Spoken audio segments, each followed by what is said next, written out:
My people, you know it is the Don Tony Teflon. I am back. It's New Year. Happy New Year to everybody out there. This is the first stream I'm doing in the new year, number one. And this is the first stream I'm doing since I've hit 100,000 subscribers, which was a very long journey on YouTube. What up to my familia? What up to all my people up in the building rocking with me? You know, I got nothing but love for you. You know the Don does. And hope your New Year's Eve, your party, whatever you did, I hope it was an amazing time celebrating everything that happened to you in the year. And when I look at New Year's, that's what I think of. New Year's Eve party is celebrating everything you've been through, and even sad things that happened to you.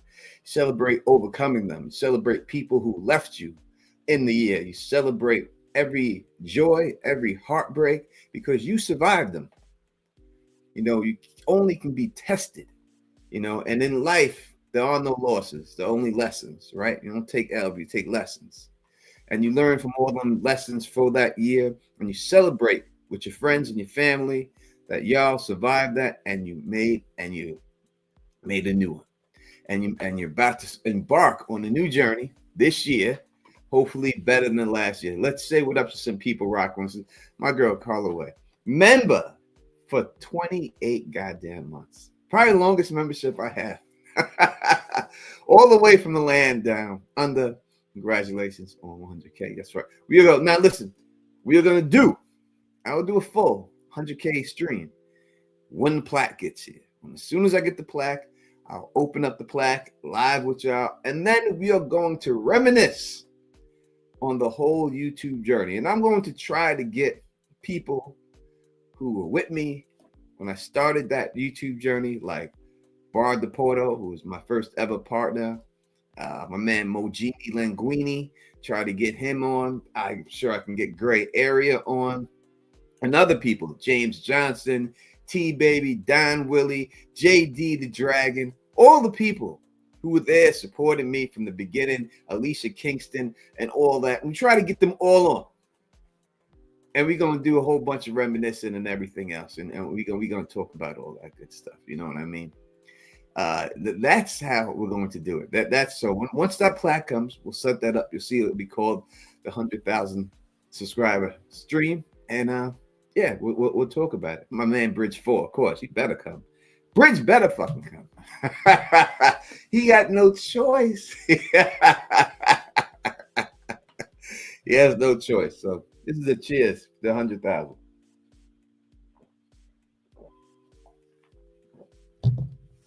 And our journey is just beginning. We're not going to rest on our laurels about the 100,000. We are going to keep it moving. Going to build past that. Next stop, 150,000, 200,000. And then we're going to keep it moving. Hopefully we get there much faster. If it takes that long, I'll be on this motherfucker as old as Titty. I'll be up here as Titty, like, we finally made it. So no, hopefully we could get here a lot faster, right?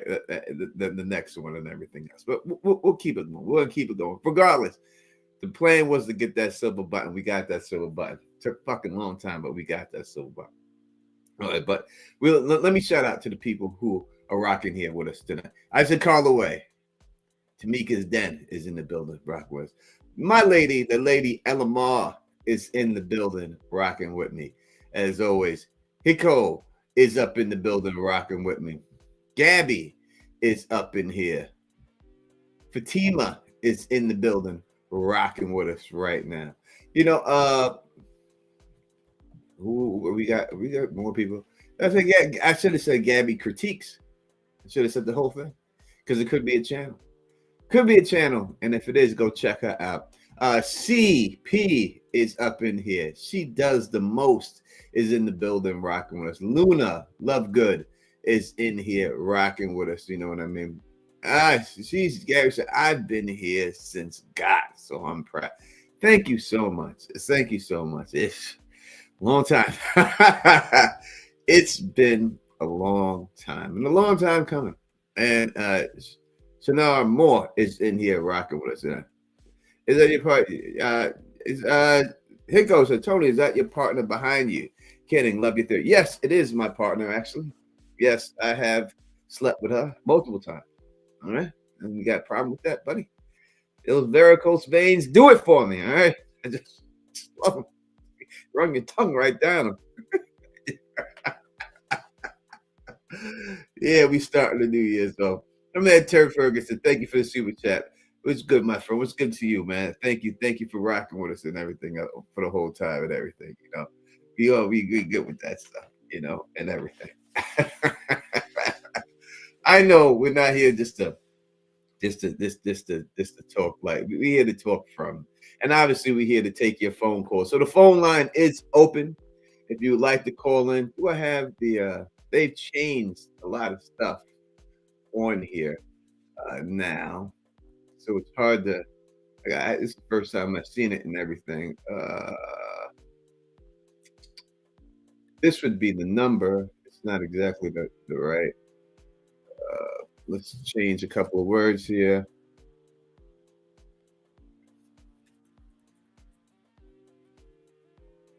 There we go.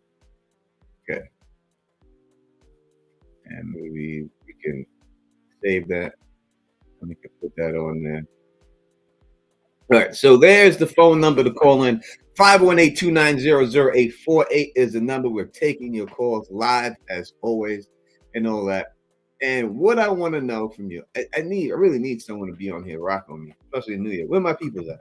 I don't know what Phil's at. LMR, obviously, she's still recovering, I do believe. So she won't be able to come in and stuff. I do need someone else to cover. Maybe we'll get someone else to come in and see what they're doing and stuff and rock with me right now. Because we want to talk about season 3 real quick before I get into season 4. So I'm going to talk to you about exactly what I liked about season 3 and what I didn't like about season 3. Listen, there was Julie B deep dive. Julie B, as you are here, would you like to come on the first ever live stream on Teflon TV? Would you like to do that?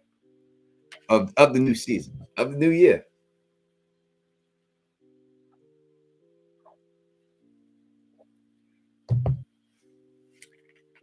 I cannot wait for that answer forever, girl. God, it's like Lady Sings the Blues. You want my hand to fall off here? All right. So Julie B would love to. Let's send Julie B the link. Let's bring Julie B on. All right. Let me invite this. Let me get this.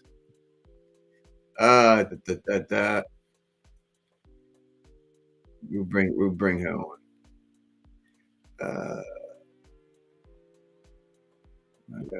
Watch this stuff. Why is it going to that? Why I have to log into Facebook? Doesn't make any sense. Just keep me logged in.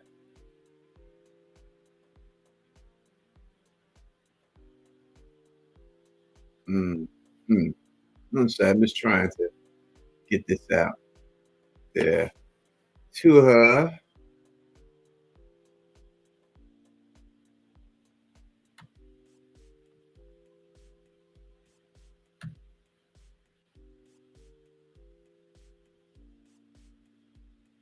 There she is. Last name is the same as my kid's mother's last name. We have put that out there in Facebook. I don't know if Phil's coming on. Or Phil, Phil doesn't usually do Wednesday nights, so I don't know. Usually a weekend and stuff. How are you? I'm doing good. I'm doing good, Debbie, Bebby. I'm doing very well. I can't complain. It's been a good end of the year, bad end of the year that turned to a good end of the year. So can't complain and everything. So, but I'm good. We're healthy. We're alive. We're strong.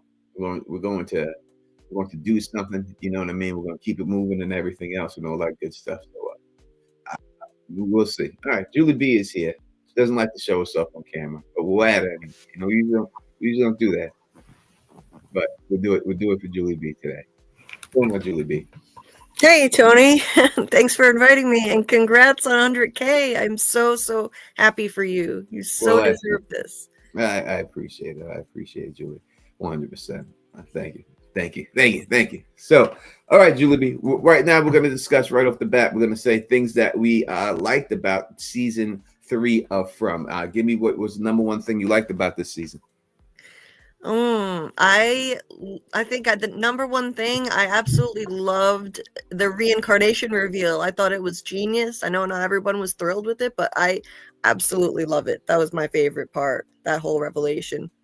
Yeah, I thought they did a good job revealing it. I think that the breadcrumbs were put out there. People want to say this came out of nowhere, but when you go back, you could look, you can see that they definitely were just laying the groundwork for that. So they definitely did a good job wrapping that up. How that goes forward is going to be different. I would say the number one thing that I liked about this season would be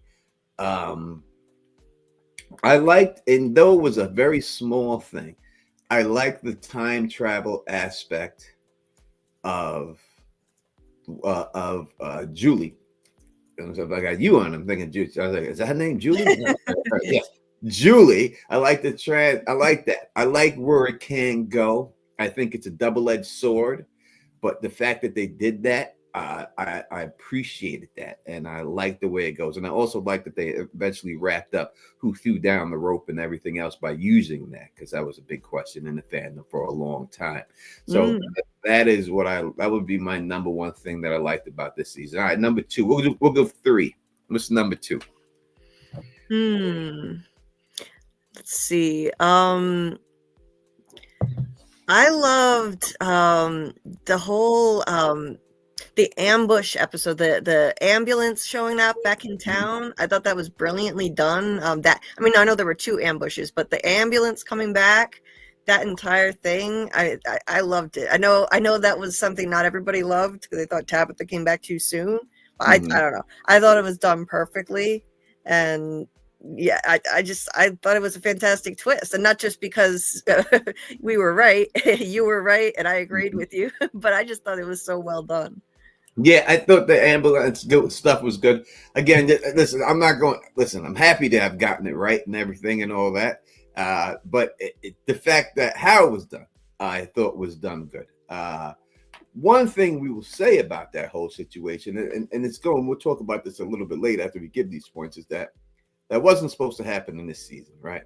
So that's a big butterfly effect that I got to see how they actually change, how they actually take care of that by putting that earlier in the season than it was supposed to be, because they did say in an interview that was supposed to happen either the final season or the season before the final season. So the fact that they did it this early, that would mean that Tabitha was not supposed to escape at the end of season 2. She should have done it later. That means all these characters, Acosta, Victor's father, all of them were not supposed to be here in the original plot line, but they moved all that stuff forward. So that means the bottle tree, solving that mystery, was not supposed to happen. That would have never happened. So all these things that would have never happened if they didn't move the storyline up a little bit to what they did, how does that affect the plot going forward after that? So that would be a little bit of my concern, and we'll talk about those things and things that we didn't like and stuff. My number 2 thing that I liked was Jim dying. Listen, and it's not particularly about Jim himself. It's particularly about a main character actually dying. I think they've gotten away from that in season 2, that they gotten away from the fact that anyone can get it at any time. Since Game of Thrones has come out, that has been the standard for television shows, because after season 1 of Game of Thrones and Ned Stark gets taken out, all the other people seen that and said, all right, we have to do things like this. We have to make these characters that your favorite character can die at any time. That's what the audience wants. And they did some of that in season 1 with Father Khatri by taking him out. But I think they got away from it in season 2. They didn't really kill anyone who was a main character that anybody cared about. So by taking out Jim, I think they go back to those roots and everything. So I think that was a good thing that they took out Jim. So that's my second top moment of season. I agree. Phil, the issues guy, is here. He's in the background. He'll be here in a second. I know y'all been asking for Phil. Phil will be here in a second. He's in the back. All right, Julie, number 3, third top moment of this season. Oh, honestly, I would actually flip it around. I would say the number 2 is the ambulance whole thing with the, showing up back in town. And my number 2 would be the man in yellow. Thinking about it more while you were talking, the reveal of the man in yellow, I thought was just mind-blowing. I mean, what a way to end the season and keep us guessing, keep us talking until the next season, because I mean, that's just a complete game changer. Now we have some kind of new entity that can come out in the daytime, rip someone's throat out with his bare hands. I mean, it changes everything. So yeah, I mean, yeah, the reveal of the man in yellow would be number 2, and like the ambulance ambush episode, that would be my number 3. All right, yeah, the reveal of the man in yellow I thought was actually a good scene.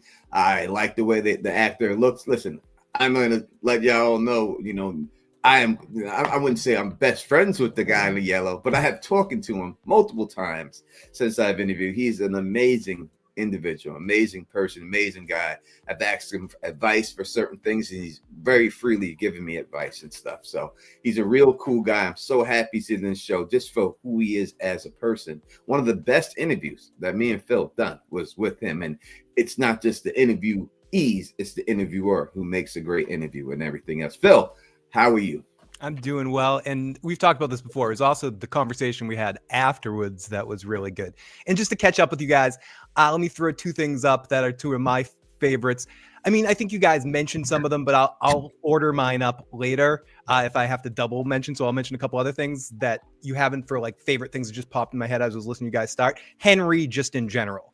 Henry has been like a really great casting as Victor's father. And I think every scene he's been in, he adds some sort of an extra human element. Not that there isn't human element there, but he's adding so much. I think his connection with Victor and that whole balance has been really believable and really effective. Right from his relationship with Tabitha at the beginning, the way they littered in his drinking, I think actually works really well too. So I would say Henry is one of my favorites, and my number 2 would be Victor. I'm going to just be picking the actors, but everything Victor that we did this season has been really amazing, and it really expanded that character and expanded Scott's range within it. Those are probably my first 2. All right, yeah, those just a war. Number 3, I'll give my third. Phil just got here, so we'll let him give his third. My third top thing, obviously everyone knows I'm totally in love with Acosta, so I'm not going to go there with it and anything else. But I will say that my number 3 top moment of this season is a sad moment. And that is the death of Mrs. Liu, but it's my third top moment. Again, delving back into this, to the people dying who actually matter. Now, is she a main cast member of the show? No, she's not a main. I mean, main like out of the top. Boyd, Kenny, top. No, she's not one of those. She didn't get, but she's as close as it gets to that. And I thought that the actual death that they gave her was brutal. It was something that we needed to see. And you have to have, and the whole scene that led up to it and everything else, it had to be like that, right? This is something that they needed to show. It's something that they needed to have that they got away. So I would say it's more of them getting back to their roots of what we've seen in season 1. And this brought the season 1 feeling. And I thought that, they did it early, and I was happy that they did it early. Like, they didn't wait till the mid-season. It was right off the bat. This is what happens. And I really appreciated that. The whole wheelbarrow stuff, we all had our skepticism. My man, Real Theories, is the one who broke down the screaming. He's the one who figured that out. Shout out to my brother right there and all that. So I would say the death of Mrs. Liu is my number 3. Oh, God, that was amazing. Honestly, it's so hard to pick just 3. Like, that was, I mean, as sad as that was, that ambush was phenomenal. The way they executed that, I mean, how diabolical it was, and the way that now we know the monsters can actually like do these more sophisticated things. Like they staged that ambush. They let the livestock out, and what they did with Mrs. Liu, it did up the stakes. I've got to say, I mean, it was hard to watch. They showed someone getting ripped up on camera for the first time. That was crazy.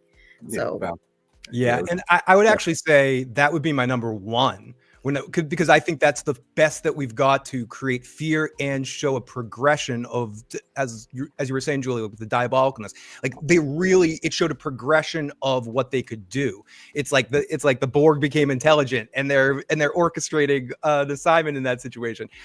So I think that would probably be my number one, just because I felt like that was the scariest, most horrible part. And I hate to say it like this, it wasn't even just for what happened to Kenny's mom. It was about Boyd. And the focus on the emotional take that it took on him, like, you can't break me. Oh, you'll see how we'll break you. We're going to break you in a whole different way. And I think you saw the payoff of that through the rest of the season with Boyd. You saw him broken a little bit inside, not making all the best choices that he makes for himself. I think that was a good character kind of moment for as horrible as this is, even more so for Boyd than Kenny. I think throughout the whole season, it really stuck with Boyd as something that was something he had to wear, like a badge he had to wear on him, a different kind of badge, not the one that Acosta is going to take off him next season. But so I would say my number 3, but I would shift the order. My third one would be that one as well, Tony. Can't not mention that. That was the craziest moment of the season. Yeah, and you mentioned it, Phil. It definitely took Boyd out of character from what we've seen. It brought back like Street Boyd. It made it Boyd back like Boyd from Brooklyn. Like did he say the N word to Father Constantine? Like Oz Boyd. Yeah, like Justice Hill showed up. Yeah, I gotta go back and listen. Did he say the N word to Father Constantine? And the thing, like, you're supposed to be here, ninja. You're supposed to be here with me. I gotta listen to see, because if he did, then it definitely took him back to like Street Boy, because that's the way he got, and it deteriorated his soul, right? Always, and he's got a lot to deal with, especially dealing with that family. Lied to Kenny about the death of his father. Now he had to witness the death of his mother. They know who to target Boyd, who to go after. Kenny would be next. The ultimate one, that would be the next guy. And you see Boyd, he tried to fight back after, right? Because Kenny right off the back was like, we're going to go down there, we're going to burn these motherfuckers alive. And Boyd was like, I'm with you, but hey, we ain't coming out. Just know that. You know what I mean? So he didn't get to that point. It just showed how he was still at that point. He was willing, but then it just kept getting worse and worse and worse. And then Boyd just went off the edge when we got to the end with Elgin. And so from that, we love the show, but we always are fair on this channel. So let's go to our top 3 worst moments that we didn't like of the show. Julie B, let's go.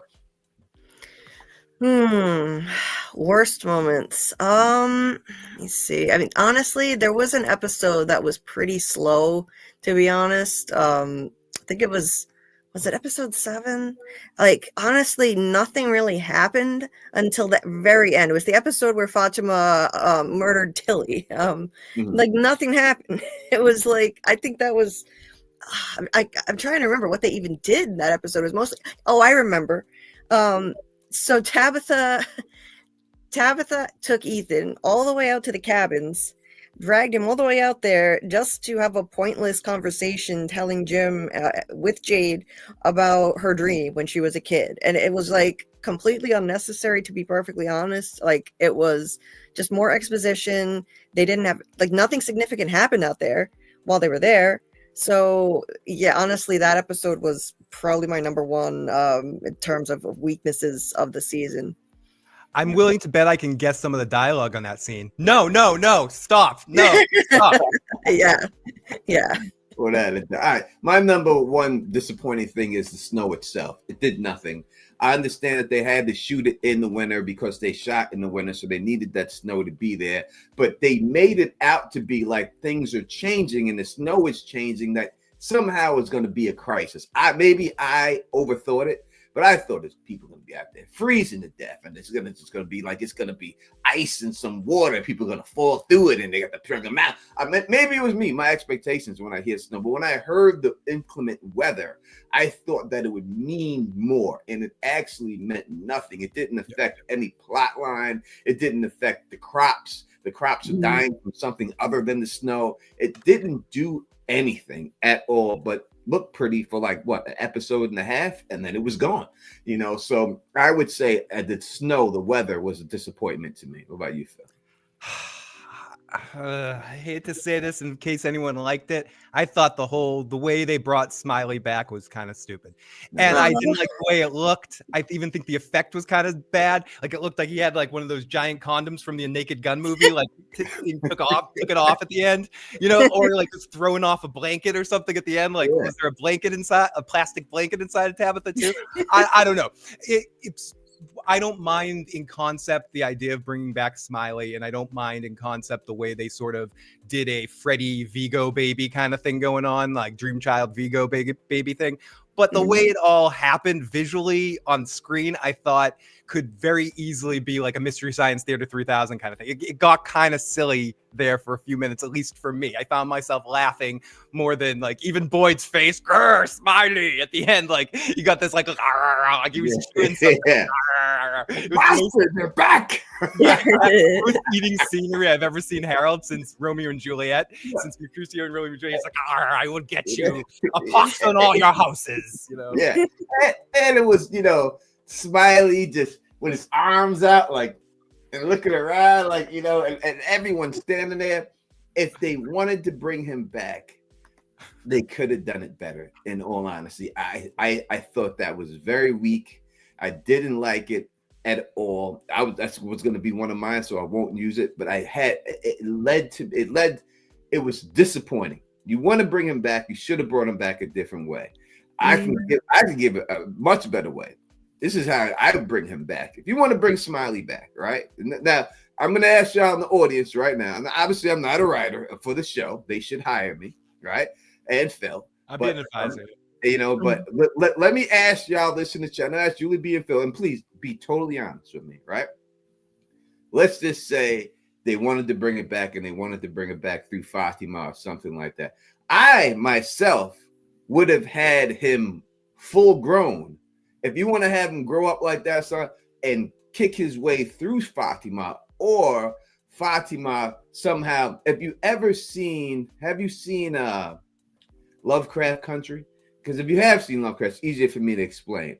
When the lady in Lovecraft Country took the form of a white woman, and then the spell was running off, and the way the white woman's skin peeled off of her body and then revealed her, I would have did that same reverse effect, but then revealed Smiley inside like that, instead of a baby Smiley. Like it would have just been like Fatima's skin just peels away and he just rips himself out of her whole body. Fatima's dead. She's a meat sack. And then he's back that way.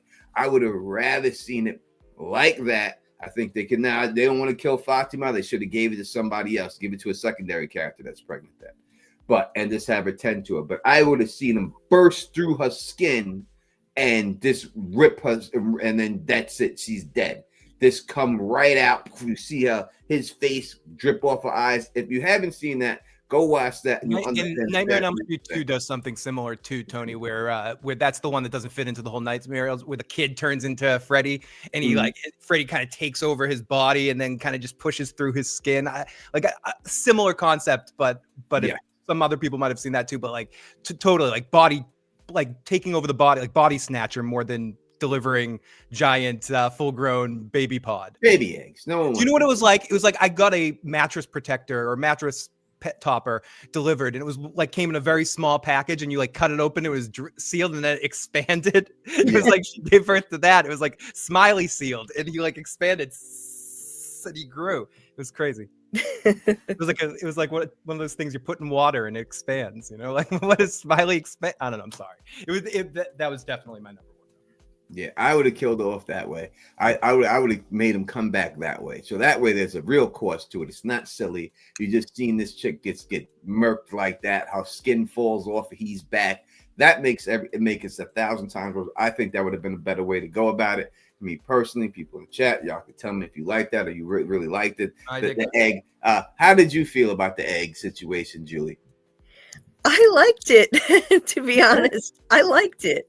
I thought it was really interesting. I think it would have been a little better if, Jamie Maguire plays Smiley. He said that they used a little child smiley and then an older child smiley and then him in the scene as they were filming it, but they must have gotten rid of that part because I didn't see any little smileys turning into him. I think that would have been more interesting if they could have like morphed the littlest one into him. I would have liked that better. When a gremlin is growing, like a small, and you see him sort of expanding into like. Let's be real about it. I'd rather it been Jasmine Monster coming back like that, right?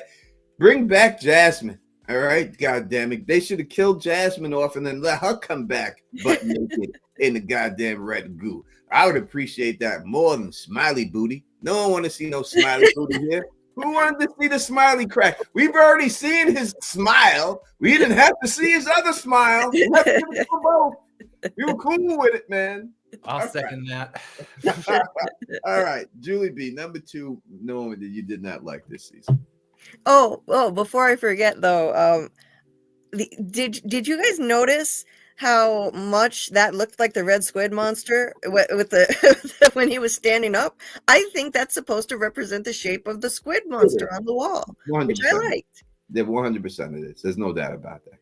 So I liked that. I know not everyone likes it and they wanted a big Cthulhu to show up on the show, but come on, that was never going to happen. We're not getting Cthulhu on the show. It's not happening. No, so, that way. I was going to do a video doing all that, but too many people already realized this, so I'll just let it go. 100%. If you look at the wall, you see the sacrifice of the kid. You see him standing right underneath there, and the monster there. It's the birth of the monster. That's obviously what it is. 100%. Yeah. Anyway, so yeah, the number 2 thing. Okay, this drove me insane, to be honest. Like waiting for something to happen at the damn cabins, the knocking around at the cabins, the footsteps at the cabins. I was like, if they mention this one more time and nothing happens, I'm gonna throw something at the TV, and nothing happened. So yeah, like I know they must be setting something up for season 4, but I just think they did way too much teasing us with it for this season for nothing whatsoever interesting to happen out there. So that was it's a nothing burger for now. I'm sure it'll be something later, but I think it was poorly done and frustrating to not at least give us something crazy. Like in season 1, like the tent was dragged. That was something crazy that wasn't explained. I don't need answers as to what's at the cabins right now, but at least give us something crazy, not footsteps and knocking. We needed some breadcrumbs there, Julie. I agree. We didn't need to do it, but they didn't need to show us exactly what was happening, but we needed something at the end of the season, right before we saw Jim get killed or something, that showed that something else was going on there. Again, I'm not a writer, but I would have just put in one scene where you see something, or you see that the man in yellow was released there, or something that sort of equates that something was going on there, because I agree that would have been on my list as well, Julie. That was probably the next one I was going to mention. They foreplayed that way too much. Yeah, they should have actually circled back to it. And when you look at the whole situation, especially that you put these cabins on the posters, right? So when you put something on the poster for that season, that means that thing is supposed to be important for that season, right? To me, if you don't put it on the poster for it to be important next season, you put it on the poster because it's important this season, right? 100%. You have the totems there. You have that on the poster. You have the cabins there. But in the end, they probably will mean something, but it didn't mean anything for this season. It was like Smiley last year. Yeah, it's a bait and switch. It's like a used car salesman they did to us. You know what I mean? It got us in the car lot, telling us they're going to give us this. And then when we got there, they switched to something else. Now, again, it may mean something later on, but the fact that you put it in these posters, to me, means you have to show me something this season. They showed me nothing but goddamn lettuce on the floor. And that's not enough for me. I would have liked them to do more with that. It just did not work for me at this particular time. They should have did more with that settlement. I agree with you, Julie. Phil, number 2. Number 2 is very similar, and maybe it will be something that happens at the beginning of the next season. But what happened to? I don't know why it bothered me so much, but it kept bothering me that we never got back to Boyd's plan to capture one. It seems like they mentioned that it was a big part of the early part of the season. He even had conflicts with characters that were trying to talk him out of doing that, and this kind of feeds into the Boyd not making every correct decision. Maybe this isn't really a complaint, more of I wish we got something more there, more of me when I wish upon a star here, when I wish upon a star, like some crap like that. But beyond that, I think it's just I hope we get back to that, but that kind of bothered me that we never got back to the idea, not even mentioning it or something like that about Boyd wanting to capture one. 100%. Especially they had him go inside the thing with Randall, like he was scheming to use that for a trap somehow, because that's where he went to after that whole situation. And then it just went flat. It was all over. They brought nothing up about it again. Again, they're pushing things back. They're maybe just trying to mention things that happen later. But again, I don't think you needed to mention it. I think it sounded good at the end of the episode. We're going to try to catch one of these things. But then you don't even come back to it. Like, it was a good ending. You know what I mean? Maybe that's why they wrote it, because it sounded good.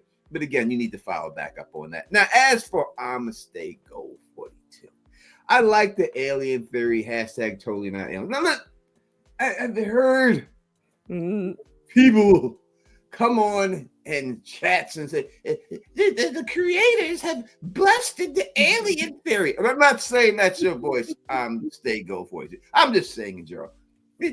That's actual audio of Jack Bender. Yeah, the creators said it's not that on interview with email Tony Teflon. All right, that's bullshit. That is not what they said. They didn't say anything remotely close to that at all. They didn't. No, they didn't. Y'all really just made that whole thing up. That's what they said. They did not say. Now, I didn't see the full interview myself, but my friend Julie B did, and she contacted me. Now, Julie, what did he actually say about the aliens when it was asked to him? So here's the thing, okay? This is what was different from the other things that were debunked. Okay, so these things were specifically debunked. This is why it's different. So in one interview, the Jeff Pinkner and John Griffin, those guys, they said, so they were asked, what can you debunk? And they on their own said, it's not a dream and it's not purgatory. Okay, so that's important to know.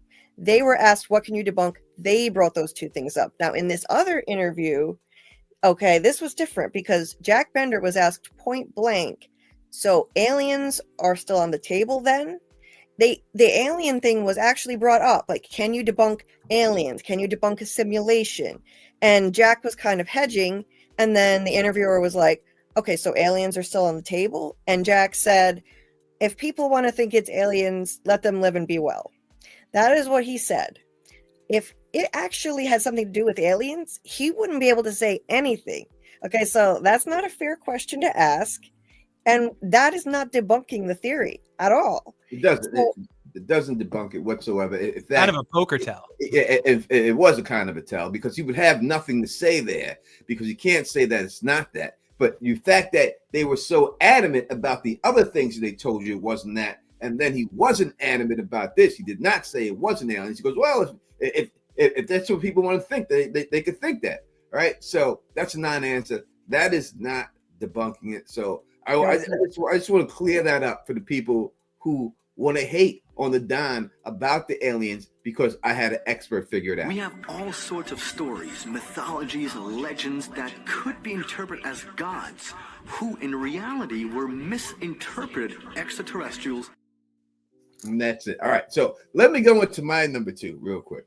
Number two thing that I did not like about this season was the death of Tilly. Now, I just told you that the death of these characters, to me, was what brought it back to season one. But the death of Tilly, to me, was a big nothing burger. The way it happened, Fatima just lashing out, get away from me, and killing her after they bring up these tarot cards that led nowhere, right? Why did they show the tarot cards and led nowhere? They had Tilly. She was popping her head around the corner. She was here. She was there. Tilly was everywhere. She kind of was like Savoir Faire. Y'all young people don't know who Savoir Faire is, but people older know exactly who Savoir Faire is. But, you know, she was all over the place, and it really didn't do anything, the Tilly plot. I mean, Costa's detective skills didn't get nowhere. She didn't figure out the murder mystery. No one figured out anything. It seemed like they needed to kill somebody, and they picked Tilly to be that person. And it just didn't mean anything to me, the Tilly murder. How did y'all feel about that? Yeah, honestly, it was frustrating because they built her up. It really felt like they were trolling us with they know they follow fan theories. They know that we thought Tilly is sus. A lot of us thought Tilly is sus. Fanny Pack Granny. They know all about that, so they were trolling us. And I feel like they just put her in way too many scenes, building that up, making her seem sus, and then just to kill her off, like, haha, it's nothing after all. It's nothing. Basically, they had to go, you better run. Right there at the end, like, the last words is to Fatima, you better run. It didn't work. It just didn't work. No. It just didn't work for me. Phil, how'd you feel about today? No, I can't argue with anything you two just said. It's just, I don't love deaths like that either. Just like quick reaction deaths. I stab someone, kind of dead. They're just, I don't know. They're just a little weird. They don't always work. And I think comparatively to the other two big death things we got this season, it was more. It just wasn't as emotional as it could have been. So and Tilly is, I don't know, they didn't develop her in anything but sort of like, oh, wacky, what does she even says? Oh, just wacky, goofy Tilly. Like, so I don't think, I can only speak for myself. I didn't have a lot of emotional connection to her other than going, she's the mole. So like seeing anything happen, there's like, oh, guess she isn't the mole. That's it. It's like, I didn't have much of a difference rather than the girl that Acosta shot in the window or like whatever her name was. There's not much of a difference. And I know people will be like, oh, Tilly's great.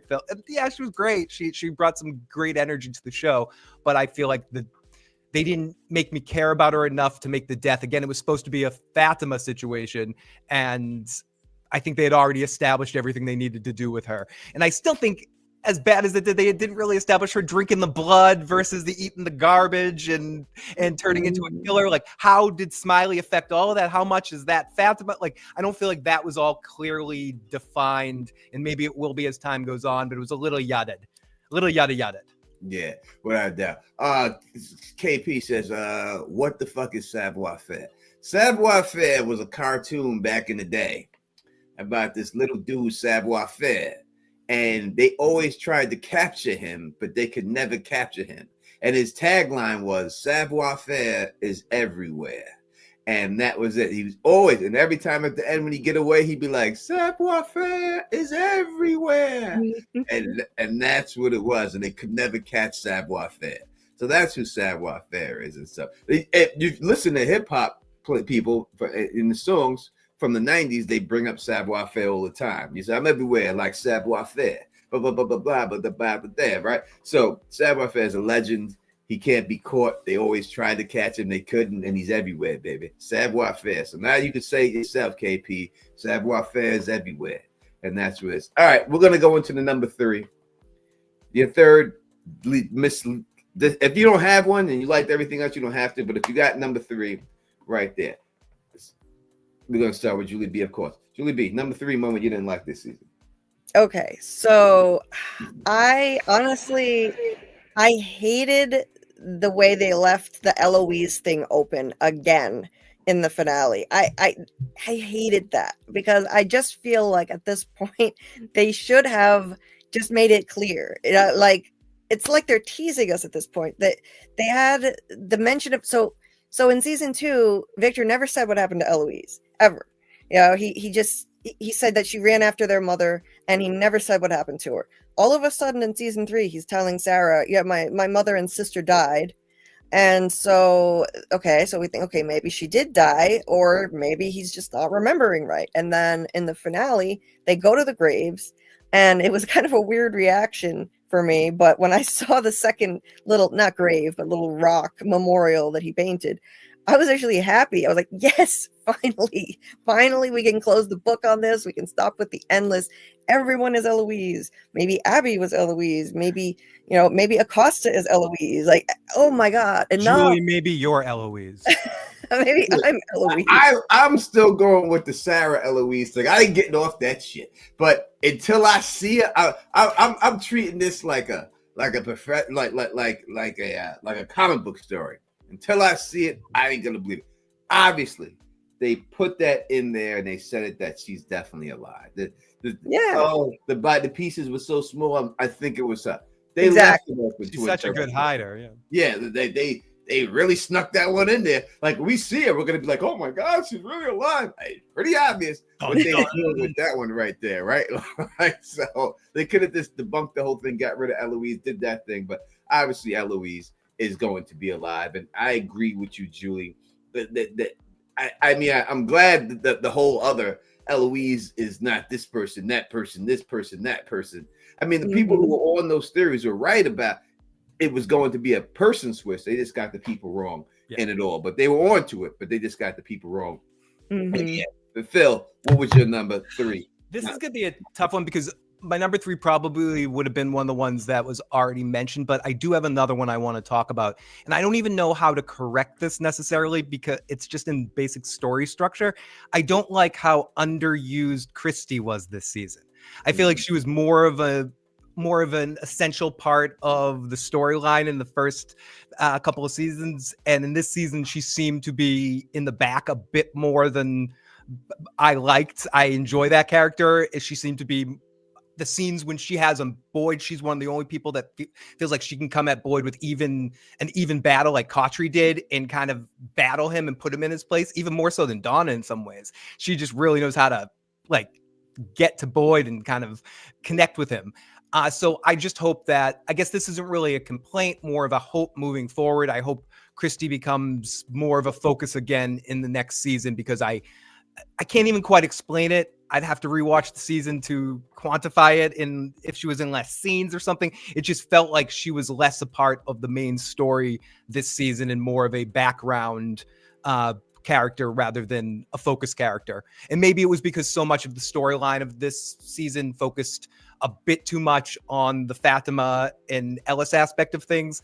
And that could have been taken down a little bit to maybe fill in a few other gaps, but perhaps we'll see more of it as we explore more of Marielle's dream power or whatever situation we get in the next season with her, Julie, and Randall coming together. But that's probably more of a minor nitpick personal thing. I just would have liked to see more of that character this season. Yeah, I agree. I think that she was reduced to a punchline for Victor all season. I mean, that's all she basically was someone for Victor to make fun of and stuff. And he did a great job. He was roasting her very well this season. But I thought they could have done more with that character. She should have had something wrong. I know they tried to spice it up at the end for her, you know what I mean, and give her the Elgin kill, which goes into my third not like moment, and that is the whole Elgin situation. I just wish she was Eloise too. You know, maybe she would. Yeah, she should have been. I would say the Elgin stuff did not work for me. Now I understand what they were going for. That boy was pushed into what he believed an impossible situation to try to save Fatima and do this to Elgin and torture Elgin to get it out of him of exactly where she was at. Even the whole thing seemed like make-believe to me when he was with Ellis and basically dropped dime that he knew what it was. To me, it's this fake that a husband would wait after that information until they got back and say, I think Elgin knows. I think that a husband at that time would have picked up on what he was saying, because if you had a missing wife or a missing child and someone says that to me, I'm going to stick your head in the water right here. And I'm going to waterboard you right here until you fucking tell me what the goddamn know right at that moment. I'm not going to wait back and say, Dad, I think he knows. You're going to find out right then. That also leads to the whole kimono lady situation. It led nowhere. What the hell did the kimono lady do but take the baby and bring it down in front of everybody else? When you have the whole first situation, when you show this lady, she shows up, she's drowning this guy in the tub and everything else, you end it. It seems like she has an important role, but her role was just to carry a baby down a flight of steps in the end. That don't work for me. It just didn't work. It just didn't do it. And then when you lead to Elgin, the whole thing, he's going to sit there, allow Boyd to tie him up and not do nothing. Elgin, a big motherfucker. He could have fought back a little. They should have had at least 2 people hold him down while Boyd held him back. But he literally just sat there and allowed a man to tie him up just to do it. I don't think any human being would react like that in that situation. I think someone's going to fight back. Like, nah, nigga, you ain't tying me up. You crazy? And then if Kenny and them hold him down, then it's much more believable. So I think that the believability to the whole situation, it just didn't work for me and everything. It just did not work at all for me. I understand what they were going for, but to me, it just didn't work. What did y'all think about the Elgin situation? Yeah, I gotta agree that was one of the weaker points of the season for me too. It was the kimono lady. It just felt completely random. Like, where does this lady in a Japanese kimono fit into this story? It's just like, okay, they needed some kind of midwife to deliver the pod. I mean, was it really necessary? Really, like, Elgin could have been hearing voices like Sarah that told him what to do. Like, they didn't need to be this random lady in a kimono. I don't know how they're going to ever explain how exactly she fits into the origin story. Where does she come into this thing? Like, was she there in the beginning with those townspeople? Random lady in a kimono? Like, is she just like imaginary? Was she conjured up by the big bad just so she could deliver the pod? That was a weak point for me. And the Elgin stuff, yeah, that was ridiculous. Like, he didn't even fight back at all. He just sat there. He's a big dude. He just sat there, held out his hand for Boyd to smash it with the hammer. He let himself be tied up with that teeny tiny little cord that he could have easily ripped out of. Like, man, listen, you get in this situation, Phil. Like, if I'm like this, you know what I'm doing, Phil? I'm rocking like a motherfucker, boy. Like, I'm rocking. I'm falling on the floor. You ain't gonna have your way with me, all right? It's just not gonna happen. Even if he had a gun in that situation, I don't believe Boyd's gonna shoot me. I'm gonna be like throwing him around and stuff. You ain't having your way with me. I would have rocked, fell on the floor. You would have had to beat my ass cheeks or something because you ain't getting me, brother. That's the only thing I'm doing. You're gonna have to knock me out, and I'm small, but I'm bony, and I'm throwing them and stuff like that. And Julie, with the kimono lady thing, absolutely, it looked like a character out of Beetlejuice. Suddenly, they're like all these other creatures. Pause on that. Yeah, pause. I'm sorry. All these other creatures, no pause. All these other creatures had this. Had sort of some sort of like realism about them to an extent, and this creature just seems like she's like a zombie type creature. Was she just conjured up? How does she fit in? Does she look that way when she was in town? Was she that way when she was human? Does she have a weird skin disorder that causes her to look that way? Like what's going on with that situation? Are they ever going to explain it? Probably not, because she's hanging out with the rest of them too. Like, she's just like, hey guys, like she's slapping 5. They could have easily had that just be the nurse, the nurse monster, or Jasmine or something giving birth in that situation. If they would have did that, right? If they had that nurse monster rip that baby out of Fatima's belly, that's better. Yeah, way better. That's a way better situation. If you wanted to go the whole baby route and pod, have that nurse monster give her a C-section with her claws and rip that baby out of her fucking belly and stagger off with it.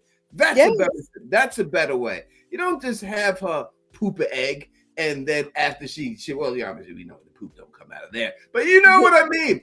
Have her do that and have this kimono lady who seemed eerie, who is showing up in dreams, who is showing up all over the place. And in the end, this is all we get from this bitch is dripping wet the whole time, and we get nothing about the water. No pause there either. Yeah. Because the water broke, and that's why she was wet though. She's drowning this dude in the pool. We got nothing from it. And it was, and they had the opportunity to do something great with it. I believe they dropped the ball with that whole situation there. Yeah, see, that's what I thought was going to happen. I thought the nurse, going into the season, I thought the nurse monster was going to take that baby out. Like, that would have made sense. That would have been creepy as hell. Like, they didn't need to invent a random lady in a kimono. And she even looked kind of corny too. Like, just all shriveled up. Like I don't know. It just, that character didn't work for me, to be perfectly honest. And I love this show, but we're allowed to have our little gripes with it. This is the first super chat of the new year. and it was sent by the real rebel Eric. Kimono lady is just a midwife, nothing more. 100%. And thank you for being the first super chat of 2025. We truly appreciate it. You know, it's going to be a rough going forward with 2 years without From. It's going to be rough making dough on YouTube. So every super chat helps. 100%. It's going to be a long, dry season. Unlike the Kimono lady, it's going to be dry up in this goddamn thing, without a shadow of a doubt. I know that. And as for KP said, how did savoir faire get everywhere? Go watch the cartoon, motherfucker. You want to learn more? Cartoon for you. Yeah, you want to learn more about it. Go next, you're gonna ask where in the world is Carmen Sandiego? Just watch it. You'll find out where she is. Carmen Sandiego. No. 100%. So that was our top 3 moments that we liked. Our top 3 moments that we didn't like. We're gonna start expressing the top 3 things that we want to see in season 4. All right, we're gonna go through those. But before I do that, again, I have hit 100,000 subscribers. I will be doing 100,000 subscriber stream as soon as I get that plaque. We'll do the unboxing and everything else, and I'm going to pose with the plaque just like Michael Jackson posed on the Thriller cover. I'm going to do that pose with the plaque. I promise you, I'll do that pose. I'll do that pose and I'll take that picture. Maybe I'll unbox it first, do that pose, take that picture, lean back like that, because in the 70s, if you go back and look at all the albums in the 70s, that was a popular lean. You should do the Burt Reynolds thing too. You can do it clothed, but just like the lag on the table thing. Do the Burt Reynolds thing. I would do it. And anyone who did that lead, that album was fire. If you look at Teddy Pendergrass did it, Luther Vandross did it, Lionel Richie did it, Michael Jackson. So I'm gonna do the lean, I'm gonna do the layback, and I'm gonna have that there. I'm gonna do that, and then I'll use that as a screensaver for the thing. And then we'll do the stream. And again, I'll see if I can do to get all the people who helped me along the way up there to help me out there, and I'm going to say this to you on that live stream, but again, I'll say it right now, Phil. I would not be here without you. I hope you truly understand how much I love you, and it was you who allowed me to be the person that I am, as free as I am, and be accepted and do the things I want to do and act the way I want that, because it was me watching you and seeing how free you were. And I said, if this guy can be that way, then I could be that way too. And that's what really opened me up, just to be myself and not try to imitate other people like I was trying to do, because that's what I thought people wanted to hear. So I said, let me try to make my voice sound a little bit more like these guys and just go out there like that. And then it was you, seeing you would do your thing. I was like, you know what? Fuck that. I'm just going to be myself too, if this dude could do it. So thank you. I truly appreciate that's very sweet of you. We'll wait till that time for it to get emotional, but that means a lot. Thank you so much, dude. No doubt about it. All right. We got a new member. Sweet P is up in here. Thank you so much, Sweet P. We truly appreciate that. You know what I mean? No, we truly appreciate that and everything else. All right, let's go through right now our top 3 things we would like to see in season 4. If the showrunners are watching, let's go through it. We're gonna start with, as always, ladies first. Julie B. Number 1, number 3, break it down. We'll go 3, 2, 1 to your number 1 thing. Number 3, what do you want to see next season? Okay. I want to see once and for all what the hell happened to Eloise. I need to see that. It's been built up. It's been teased enough. And yes, I agree with you what you said earlier, that clearly they left that open because she's alive. I think that's her. Victor said, I think, there were little pieces. She was so small. Yeah. It's not her in that grave. She's alive. So my theory on that is that Julie story walked and she took Eloise somewhere. She stashed her somewhere. She somehow saved Eloise. And we're going to find that out later, I hope, because this is just ridiculous. And in the flashbacks, there's a gap. In the flashbacks, you see Miranda leaving Victor and Eloise, and it's kind of getting close to sunset. A few moments later, Eloise runs after her. She must have caught up to her. I mean, I don't see how she couldn't have, unless Julie shows up and takes her somewhere. And then the next time we see Miranda in another flashback, it's nighttime, and she gets killed by Smiley. So we're missing something. There is a missing link in there. The missing link, I hope, is going to be Julie story walking. I hope we get some kind of answer.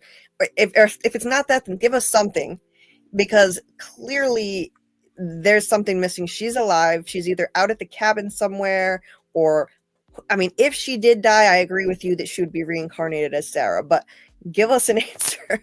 I think it's going to be Julie story walking, personally. Listen, I think that's an amazing theory that you came up with there, Julie. I'm gonna truly give you props for that right there. That was amazing thing. I have not thought of that myself.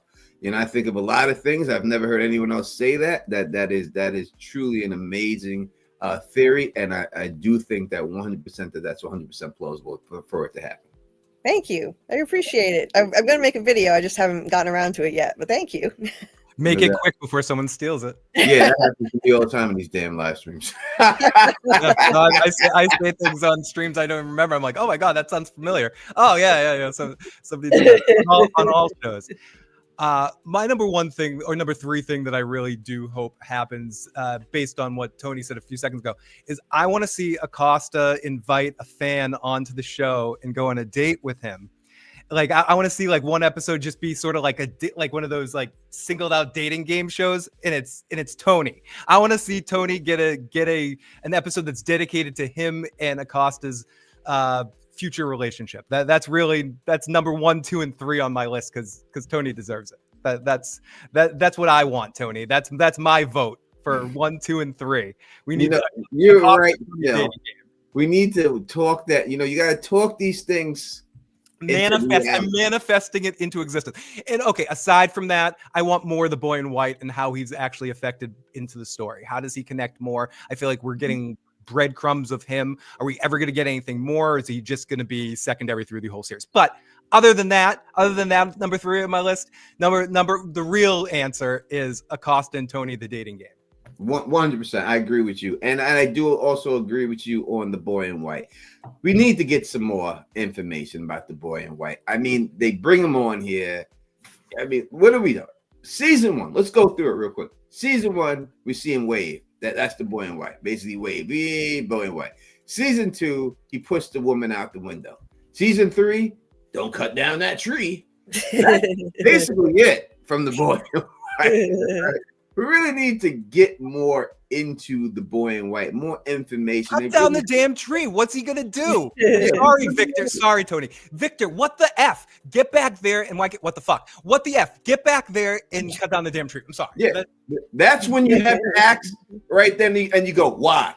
Why, motherfucker? Why? You better tell me. This shit coming down. You why? Right? Tony, aren't you doing that over and over until he talks? That's right. That's when you got to go into that whole situation. Motherfucker. There, with a Julie B. That's my number 1 least favorite moment of the season. That Victor didn't cut down the damn tree. Julie B. The boy in white. Would you like to see some more of the boy in white season 3, as Phil has suggested? Oh God, yes. We need more on the boy in white. Yes, they've been teasing us for so long with that, and we're still no closer to understanding what the hell is up with him, where he came from, where does he place in the origin story? Was he one of the Nkui kids who got away somehow? Like, I've heard that theory. Maybe he was supposed to be the 8th. What the hell is going on with him? I need more information. I need more boy in white for sure. It's extremely frustrating. Now they don't need to explain it all. That's fine. It's one of the biggest mysteries of the show, but just give us some more clues. Give us some breadcrumbs to follow. That's what I need. We got nothing. Yeah. We got dick. Yeah. All right, number 3 to me that you need to do in season 3 is kill Kenny. All right. Kenny's got to go. We need to have one of his family members die almost every year. I need Kenny out of here. Number 1, he's getting too close to my lady. All right. That's what it's all about, you bastard. This is all about setting it up to fuck with the Donna and try to have him have an affair with my lady. And I cannot have that. Shame on you. This is a biased answer here, right here. I need Kenny up out of this motherfucker. I need Kenny go. I need Kenny go quick. All right, yeah, I gotta take him out. All right, you gotta take Kenny out. But again, besides that, I'll give another 3.1. All right, going on here without a shadow of a doubt.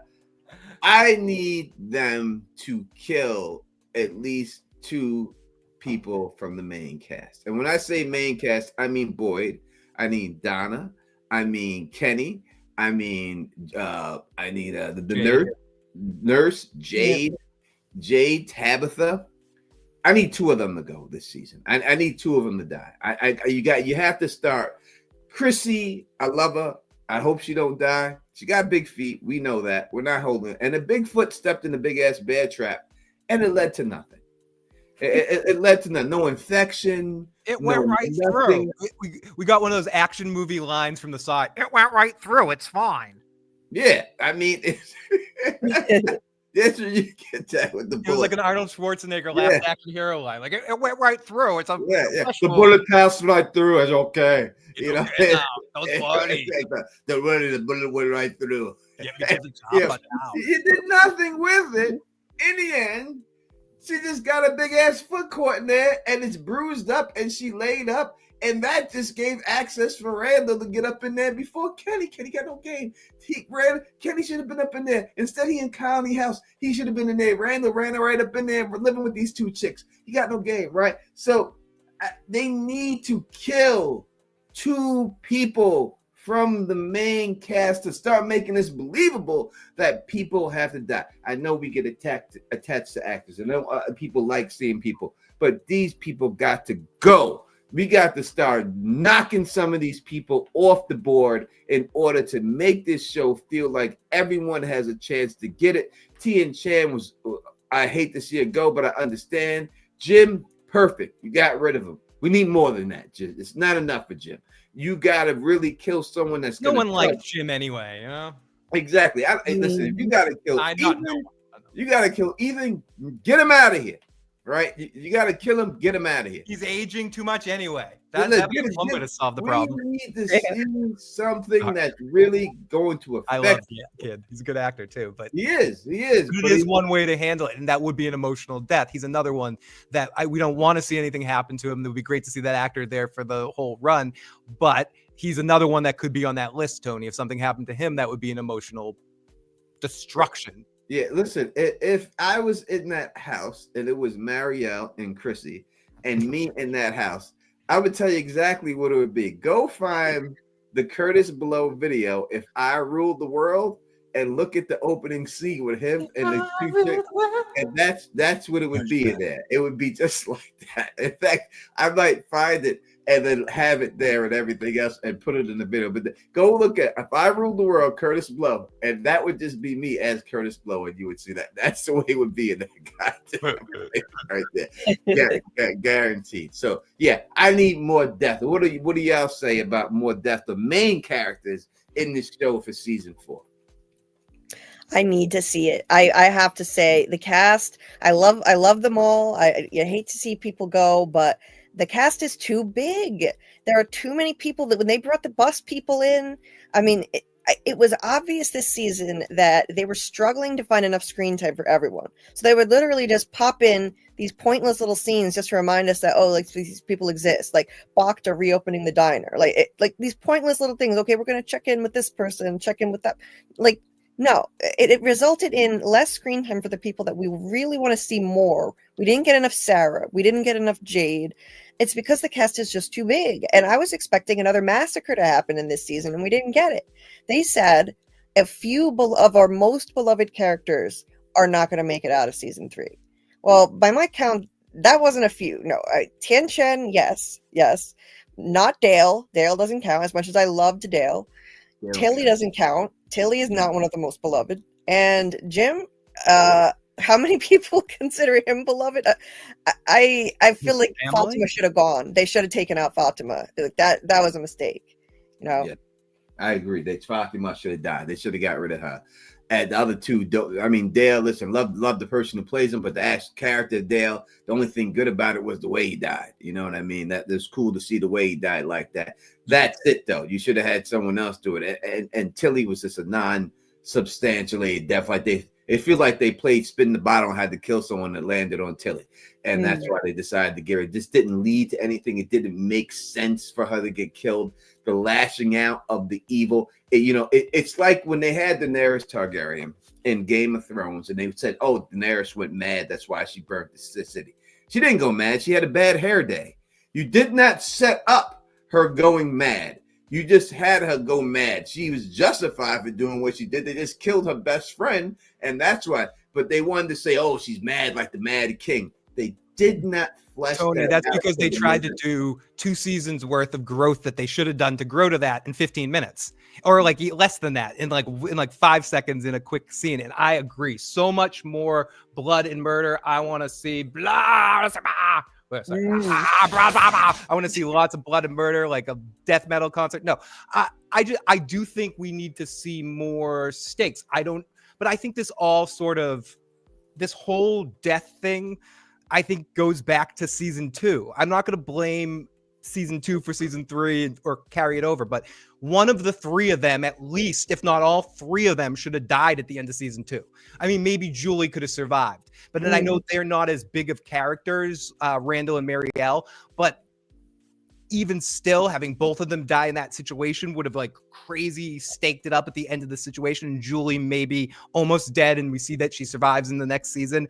I think stemming off of that sort of has slowly felt like, for me anyways, that characters have the shields around them, and our characters are going to be okay. Our characters will be okay until something's going to happen and they're going to make a dumb choice because the actor wants off the show, and then that's going to be the reason that they get written off.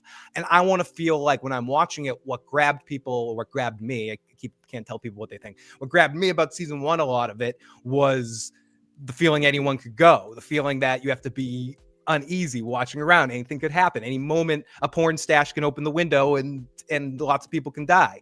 And I think they have to recreate that. Something like that would have been on my list too, Tony. They have to recreate that magic of the energy. I don't want this to be so far down the mythological and supernatural creatures or alien creature type situation. I want to not lose track of the base thing of like make people scared and feel something when you're watching this, because they have such a great setup for it. And they do that by unfortunately saying goodbye to some characters that we love sometimes. And I don't think just Jim and Kenny's mom qualify, and the other 2 that died were secondary characters for whatever reason, don't have an emotional effect. So I think Fatima for sure this season, but I think Julie, as much as she's good with the time travel, maybe Randall and Marielle should have gone last year, and that would have created a little bit more menace to the world that we're in. I agree. Go ahead, Julie. Yeah, I completely agree. We need more stakes. I don't want to see people go, but I need to see another massacre in the next season. It needs to happen. And they had the perfect opportunity to really give us a gut punch. I mean, Fatima was like this beacon of hope in season 1. We saw her get darker and darker. They should have taken her out. As much as I don't like to see people go, but it just didn't make sense to leave her alive. Watching the finale, we were thinking, oh, wow, they said a few of our most beloved characters are going to go. So it's got to be a few. And this episode has got to be at least 2. Yep. All we got was Jim.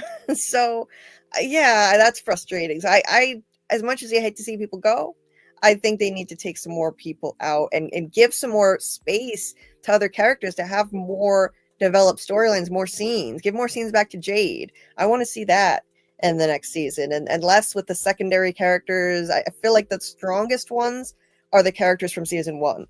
Those are our strongest characters, and they're not getting enough screen time to do them justice at this point. No, and just one thing, like, absolutely, like, if we start knocking off other characters, imagine a scenario where we're focusing on, like, this feels like almost, I know I keep bringing up reality shows because I'm a Survivor obsessed, like an season of Survivor where characters just, it keeps dwindling down, and we're down to like just like Jade and Tabitha and Boyd and Kenny, or like a few characters. The drama, it's good, the stakes it's going to build up when we focus on these main focus characters. I think they could really sort of build this up and start to give this sense of impending doom to everything going on. Anyways, I think the Survivor analogy is quite great, because obviously when you watch these reality game series, you have people that you cheered for and you want to win it, but then they start getting picked off and you start getting pissed off because you've seen it and you wanted them to win it, and then you get down to the final. And we have not dwindled down. Now, I know people are saying that Marielle should die. No, Marielle's got to stay. Number one, she wore the hell out of those jeans this year, and I really enjoyed it. She's the only one close enough to my age that I actually maybe I can get with her. So we need to have Marielle up in this bitch. She can't go. But again, you do need to have these people start getting out of here. You have to start moving these chips of this board. Because if you're going by what everyone has said in this place, that people have been here for years and all these people have died over time, these people all of a sudden have made it too far. They've gotten too comfortable. They've done too many things to chill. And I think the way you do it is you just get rid of the talismans. The talismans don't work anymore. Now you can start killing. Even with the massacre of the Colony House, was it really a massacre? Yes, they killed the hottest on the show at the time when they killed her. But besides that, who else died in that massacre? Father Khatri at the end, he wasn't in the Colony House. They should have slaughtered everyone in the Colony House. Like, they just came in there, killed 2 people, and everyone else made it out. Like just Donna should have got out or something. Yeah. If you're going to do a massacre, everyone's got to go. You need to wipe the Colony House dry. Like, they got to be coming through that window, jumping, because they may walk, doesn't mean they can't fall off the balcony. Just take a header off the balcony, and now you're downstairs and grab some people up. You know, I've seen zombies do shit like that. Just fall off 3-story buildings, get up and kill people. They need to do something like that. So it wasn't truly a massacre. It was a killing of 1 or 2 people in it. So I think that they're going to do something like that. Don't be afraid to really commit to killing them like that. And someone said, people were saying in the chat, the fact that we all know that Elgin's going to be alive. Why not just have Sarah kill him?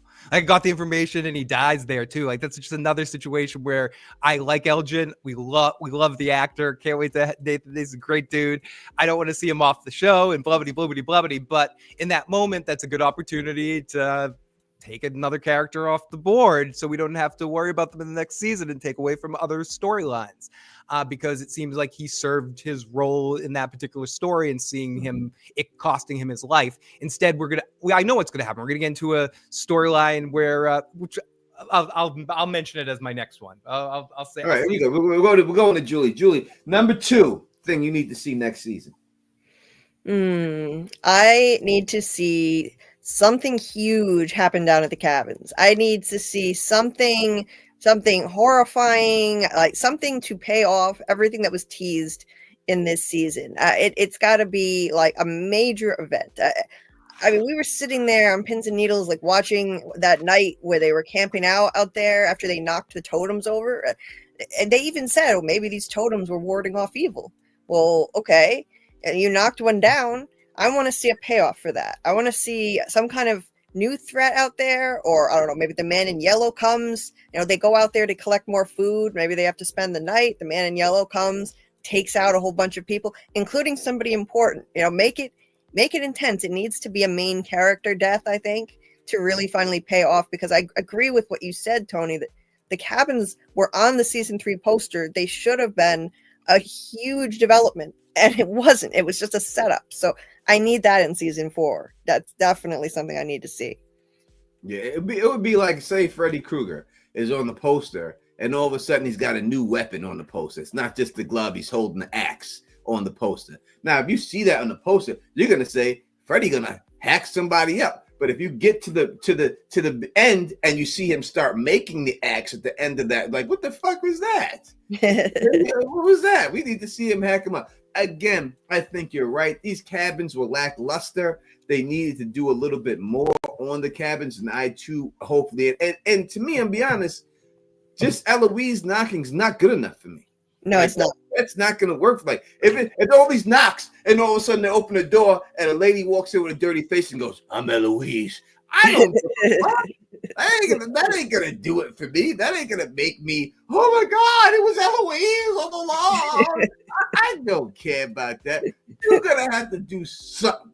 And I think it's easy if you go in there and you someone says, "Oh, we're going back to the place to gather some more vegetables," and they never come back, and then they go out there and then they find these people in the shapes of the totems, their bodies is held up there. Now we're getting somewhere, right? We're getting somewhere with this. Now you're starting to pique the Don's interest here at something terrible's going on at these cabins. Phil, what about you about the cabins?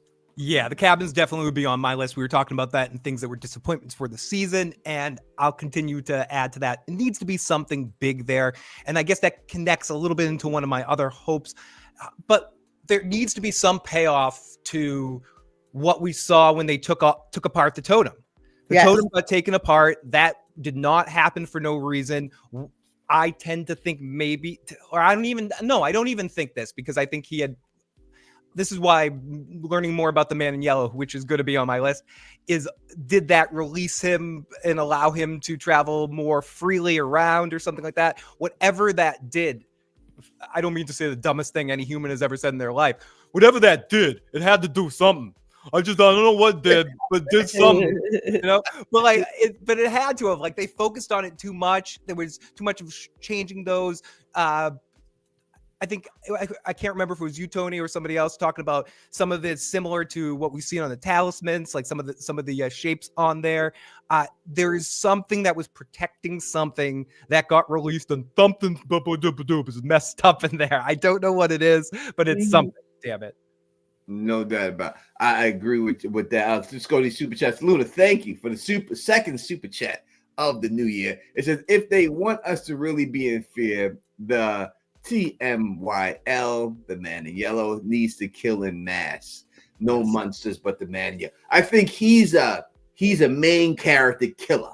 Like, to me, I think he has to take out people like Kenny. He's got to take the main cast out. I don't want him taking out the girl with the eye patch. Now it's going to be Elgin with the eye patch. Listen, maybe we got a love match here with the eye patch people. Elgin and Shorty, maybe they can get together. Now we got the double eye patches going on there. I think he's more of a boss killer, more than a mid-level killer. You know what I mean? I don't want him to be like Saruman, just wiping up armies and stuff. I want him to kill the top tier people. Me personally, I understand what you're saying, but maybe he can get those monsters to be more effective somehow from what we're seeing there. And Dieter sends a super chat and he says, Tony and Phil, thank you for having Julie up the stage. What does that mean? I don't. I think it means on the stage. I think it needs a pause, though. I don't know what it means, but I think it needs a pause. You gotta pause it up the stage. I don't know. That sounds naughty. I don't know. That was like the ass. That's right. I don't know. I'm a theater guy, and I don't know. That sounds a little off to me. That's what it sounds like to me, goddamn. Yeah. Let's say, thank you for having for Julie up the stage. She is amazing. Yes, she is amazing. And thank you for the super chat and the comment and stuff and all that. We truly appreciate that. Thank you, Jeter. Thank you very much. and thank you for the laugh. Yeah. Is it me number 2 or is it you, Phil, number 2? Phil, I think it's my number 2. Yeah. I think it's Phil's number 2. I think it's mine. Excuse me, I gotta go to the bed. Wait, no. Now everybody, true is it's Yellow. The Man in Yellow. Now I think we definitely need to get a lot more of the Man. Tony, you were kind of hinting at it as a main character killer. I don't know if in a different way, if he's sort of being our Ben Linus coming into this situation and being the person that sort of wipes out the floor of some characters that matter and can kind of do some evil things and still be strangely likable along the way. But I do think that's something I want to see. We said this to him. I can't remember if it was on air or off air, but you're going to be, he has to be a serious character focus in this coming season. I want more Yellow all over the place, Julie. That's what I think. The Man in Yellow needs to be expanded on. I want more understanding of how he fits into everything. Why does everything have have a color. The man in yellow, the man in black from Lost, and then the boy in white. Is did someone pee on the boy in white and create the man in yellow, Julie? I don't know. Sorry. Yeah, no, I agree with you, Phil. That's on my list for sure. The man in yellow, I think that's the top question on everyone's mind. We need more information on the man in yellow. Yeah. Why is he wearing this dirty yellow zoot suit looking thing? Riot, pissing on a bunch of characters. Yeah, what the fuck? I gotta make the From album, but but seriously, like, what the fuck? Right. We need to know where he fits in. Why does he have claws that can rip a guy's throat out? Why? How come he can come out in the daytime? He's got super strength. He's this frail, thin guy. He's older guy. He's like hauling Jim by the neck against the RV. What kind of creature is he? And how does he fit in? We definitely need insight. I'm hoping maybe Julie story walks and we get to see some of his background from that. Maybe that's what they're setting up for her to see things like this, because Ethan said that you can view chapters, but you can't change it. Hopefully we'll get some information that way. Yeah. And they have to really so we've seen that when Julie did go back in story walk, that she was affected by that because Jim was able to touch her and he was able to touch her. And, so I am definitely agree that we need a lot more information on the man in yellow. He did say when he came on that they told him that he coming for this season. It's going to be one scene, but it's going to be big going forth. So we should get a lot of the man in yellow from what we've seen there. So my number 2, and since we're talking number 2, I'm gonna do this like Pops on Friday. That's how I'm gonna play it, Phil. You know what I mean? I'm gonna do my number 2. God damn it! God damn it! You can't come in here. Do you have the mushroom? Do you have the mushroom jacket on? Goddamn! I've been smelling your shit for 18 years. You can't come in here and smell mine for 2 minutes, boy. I got a little mushroom on my jacket on the inside. You feel the mushroom? So my number 2 in this whole situation is we need to see a storyline for Donna. Out of all the characters that we have seen in this show, main characters, we have no storyline. You can go through anyone you want. Donna has not been given a storyline at all. And that's been 3 seasons, and she hasn't had one storyline. So I really think that we need to see an actual storyline for Donna. Liz is an amazing actress. She deserves it. She has played her part very well. But in the end, I think we need to see so. So which leads to me credence that she might, good chance she is the mole, because they've done nothing with her. They've given Randall a storyline. They've given people who've come in season 2 bigger storylines than they've given her, and because she has nothing. So they really need to give her a storyline, and that is what I want to see for her in season 4. What say you, Julie, on that? Oh, absolutely. Yeah, that's a frustrating thing too, because she is an amazing actress. I love the character Donna. She's terrific. She slays her scenes, but they haven't given her a storyline. They haven't given her her own thing. She doesn't experience anything seemingly paranormal, or she doesn't have visions. She doesn't have even a character drama type storyline. She's just, she's the leader of Colony House, but I mean, they tried to give her a moment. They had her sobbing in front of the mirror. Why can't they just leave us alone with Boyd? But that's just her being upset about Colony House having that situation with Nikki getting shot. And I mean, it's not personal to her. And so I agree with you. I think we really need to give her a storyline. I give her something. She's so amazing. I love Liz Saunders, and maybe she is the mole. Who knows? That would be a cool twist. She is. That's the only thing they can go with. What do you think, Phil, about Donna not having a storyline? And even if she isn't the mole, and I couldn't agree with you guys more, but even if she isn't the mole, to go back to another concern that we had about the Fatima death, a death that really would matter to her, that really would change and push her character forward, would be how she would react to her emotional successor of Colony House dying. And maybe that will be an answer for her storyline next season, because by keeping Fatima alive, you create is this a lie? Do people know? Is this turned into a Harvey Dent situation where someone else has to take credit for everything that happened? Like they're going to blame it all on Sarah. Like Sarah's the Dark Knight that takes it because Fatima needs to be the new hope. She needs to be the Harvey Dent that kind of gets pushed forward. So everyone's going to want to keep a lie about this to protect Fatima. And then she's going to freak out and it's going to destroy her. So maybe this could create something else. But I do think if you had killed Fatima, that creates an interesting opportunity for more storylines for Liz in the sense of dealing with somebody she is directly connected to, not just a passive character from Colony House. So I do really hope we get more of Liz moving forward and a specific Donna storyline, because you guys are right. It seems like Donna was exhaled, the character itself was like exhaled like a big balloon in season 1. It's slowly been exhaling these last 2 seasons, where in this season there was times where a character just used as a couple of other characters talking, then she runs in like a bat out of hell, what's going on, and, and then just walks out of the scene and calms down and walks out of the scene. And that's basically her in the entire episode. It would be great to see her get something like meaty work. Yeah, you can go through anyone in the show who's been given. Chrissy's been given the storyline. Marielle's been given the storyline. All these other people, they have something. Donna is the only character we have seen in this show who's not even a background character that has zero storyline leading her somewhere. She's just someone who shoots the tires out.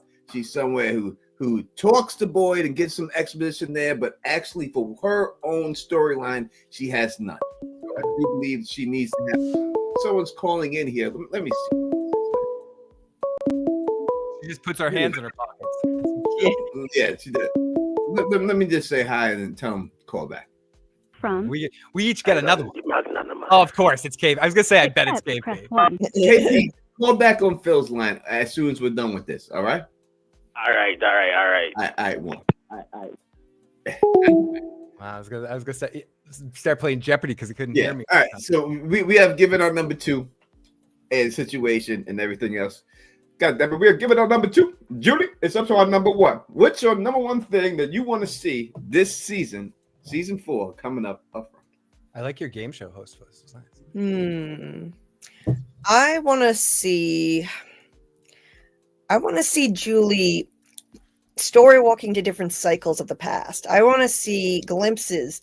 It doesn't have to be much. We don't want to take us out of the present too much and the characters we want to see, but I want to see glimpses of past cycles. I want to see her story walk to Victor's cycle, for example. I want to see a little more of that. I want to see, for example, it's always driven me crazy wondering what the hell Christopher did. What was his role in what happened? Why did Miranda tell the kids to hide where Christopher couldn't find them? You know, what made him such a threat? He didn't kill everybody. I mean, they were ripped up like the monsters did it, but it seems like he did something that may have possibly triggered it. I would really like to finally get some insight, some kind of a clue into what happened there. That's always bothered me. And, you know, also other past cycles, like, you know, if she got to go back and see the original cycle, we might not get that in season 4, but that would be amazing just to see a glimpse of the original townspeople who sacrificed their kids. Maybe eventually we'll get that in a future season, but yeah, that's what I want to see the most. So you're saying you want to see Julie more story walking? Yes, because I think it would be a perfect way to give us a glimpse into what happened in the past without, you know, exposition, you know, like show us, don't tell us, show us, have her go back and show us some of what happened back then. I mean, just little glimpses would be amazing, especially Victor's cycle and Christopher. What happened with Christopher? What do you think about that? Julie's story, Julie story walking more next season. What do you feel about that, though? I think that's absolutely cool. I think if you introduce something like that, you have to explore it more, and that could be a great way of gaining more history and gaining more backstory on many other characters and many other things that are going on in town, since they don't necessarily do individual flashbacks too often on this show. I also think it is a way of just exploring different avenues and really giving the character of Julie some more stuff to do. I think I don't want to, and I can't agree more that showing is so much better than telling, especially in a show like this, because if you get too into the telling, that's when it gets all convoluted, when you're dealing with time travel and you're dealing with understanding it and conceptualizing it. When you get into characters sort of explaining what's going on or telling you the story, what's going on, it's much better to see it, even if it's just in a glimpse here and there. And I think, as Julie, we were saying with the Man in Yellow stuff, you can really hook both those things in together. And he seemed to have a very natural understand, like the way he pushed her off, the way he looked at her, like he knows her, he's seen her before, they've danced this dance a little bit before. He wasn't worried about her, he wasn't killing her, he was just Vigo swat you like flies. He was just like slapping her off, and so he didn't care about her. Yeah, no doubt about it. Go ahead, Phil. Go ahead. No, that's it. Yeah. Listen, story walking needs to be prevalent this season, and not only does she have to do it, they need to start explaining exactly the rules of it, right? So you just can't have her story walking all over the place, but not explain the rules. You need to have a firm definition, and I can't have Ethan spit the rules. I need the rules to be certified. Like, I can't have Ethan guessing what the rules are, because now we don't know. Because obviously Ethan said that you can't do it. You can't change anything. we already seen that him be wrong a little bit. So I need definite rules. Maybe she goes back and she talks to someone, another story walker, and they explain to her exactly what's going on in here. And tell her exactly the rules of story walking and everything else, so that we can get some more information about the story walking. So yeah, I think that they 100% definitely need to do more story walking. Hopefully we get it. Hopefully it's not a situation like they have it and then all of a sudden it's Boyd hunting a monster situation and it's just gone. We're done with it right there. All right, that was Julie's number 3. Phil.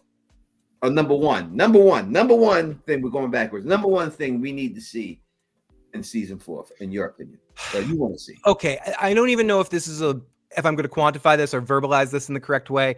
I want to see Boyd off the fucking hook. I want to see Boyd lose his job as sheriff, with your girl Acosta taking it, and then have no hooks to anything and just be on attack, like full, like Jack Bauer at the end of a season of 24, like full Batman not giving a fuck, like friggin' the Riggs at the end of a Lethal Weapon movie, breaking people's neck. Like, I want to see Boyd go nuts, crazy on these goddamn monsters with no holding back, and that connects into seeing him try to capture one, seeing him try to really be engaged and not necessarily being like, okay, people don't want me to worry about people's safety. I'm worrying about getting my whole situation, getting everyone out of this in my own way. I don't have to check in with anybody. And then taking his own agenda, taking the fight back as well. As much as I want to see horror and that kind of stuff, I want to see Boyd continue to be the one that can tell these guys to go, fuck themselves and take it to the next level with everyone. So I want to see more over the top Boyd, like at the end, like Boyd Unleashed is what you're saying. Boyd Unleashed. You want Boyd Unleashed. Well, Julie B, what do you feel about Phil's Boyd Unleashed series? Would you like to see that? I would like to see that. Honestly, I feel like they sidelined him too much in season 3. He didn't exactly. Yeah, like he's our lead of the show. I mean, we know that. And yet the whole point of the season was supposed to be breaking Boyd. And I understand what they were doing. Like, they were trying to break him through other people, trying to break him by hurting other people, making him watch Tan Shen's death. And targeting Fatima. I think that was part of that was because of her relation to Boyd. And things like that. What they did with Randall, making him choose to leave Randall behind. But it wasn't enough of Boyd at the center of things. Boyd was at the center more in seasons 1 and 2 and doing more himself. Like that plan to catch a monster, that would have been him actually taking an action in season 3. He didn't really take any actions. He just kind of reacted to what was happening to other people. So Harold is so amazing. Like, give him more action, give Boyd more action, and have him go more crazy. There's nothing I love more than badass Boyd on a rant. Rampage. Like, have him just no holds barred. No one's holding him back. Doesn't have to worry about the town because he's a hostile takeover by Costa and Kenny, and he's just unleashed in any way he wants to go at it. I would love to see that. Yes. Yeah. But when you have a character, especially an actor like Harold, who that's his strength to lose his anger and lose his mind and everything else, to have a primal Boyd, lose everything. Costa takes over this and everything else. And Kenny's the new guy. Now he has to go out there in the wilderness and basically survive, like Survivor Man out there. You know what I mean? I don't care if he's up in the goddamn tree jumping down on people. I don't care what he is. It's just straight Rambo boy. Yeah, that's what I'm talking. I'm talking full RV Rambo. Yeah. I want to see him with the face makeup on his face. I want to take the dirt and smudge it on his face and just get a machete and just go ape shit on everybody in there, right? You see a Boyd like that. They need to get Boyd to take that goddamn big ass coat off, throw it down, take that yellow shirt, make a goddamn Danielson thing around your forehead with the yellow shirt, and just start chopping these creatures up and wearing their ears around your neck as a chain or jewelry or something like that. I would see Boyd go crazy like that and get that shit popping. We need to see Boyd season 4 lose his goddamn mind. Fuck yes. Taking shit out, and that would be to my final point also, and I'll give another one because it leads to that. You need to see him capture a monster. It's ridiculous. It's ridiculous already. You hinted at it. You do this. You bring a dead Smiley monster. You do an autopsy on him. You see him kill the monster and everything. And I've been saying from season fucking 1, when this show first started, that in order to know your enemy, you have to capture your enemy. And that is what it really comes down to. You need to capture this motherfucker. You need to stick fire up its ass and see if it burns it. You need to capture it and do things to them to figure out exactly what's going on and how you can stop these motherfuckers, right? They need to get something done to these motherfuckers, and they have to do it now. Now it's to the point where I'm done with it. It should have been done a long time ago. You have a bear trap now that's out there. I don't care if you use the bear trap and catch his foot. Let me see him gnaw his leg off like a mouse to get away. Let's figure that out if he does that. But in the end, you need to capture them. You need to see if they're hive-minded. You need to see if they got their own feelings. For each one has different feelings about situations. You need to find out what's driving them. And the only way to do it is to capture one of these monsters. And I think that what up, PM Philosophy? I think they truly need to capture one of these monsters. And on season 4, to me, that is the main thing I need to see, is them capture one of these monsters finally. And let's get that going. What do y'all say about that? Yeah, I mean, I would love to see that too. Honestly, I really think that it was like they were trolling us with that Boyd catching a monster thing. It felt like a fan theory shout out, and then they just dropped it like we were talking about earlier, you guys were saying.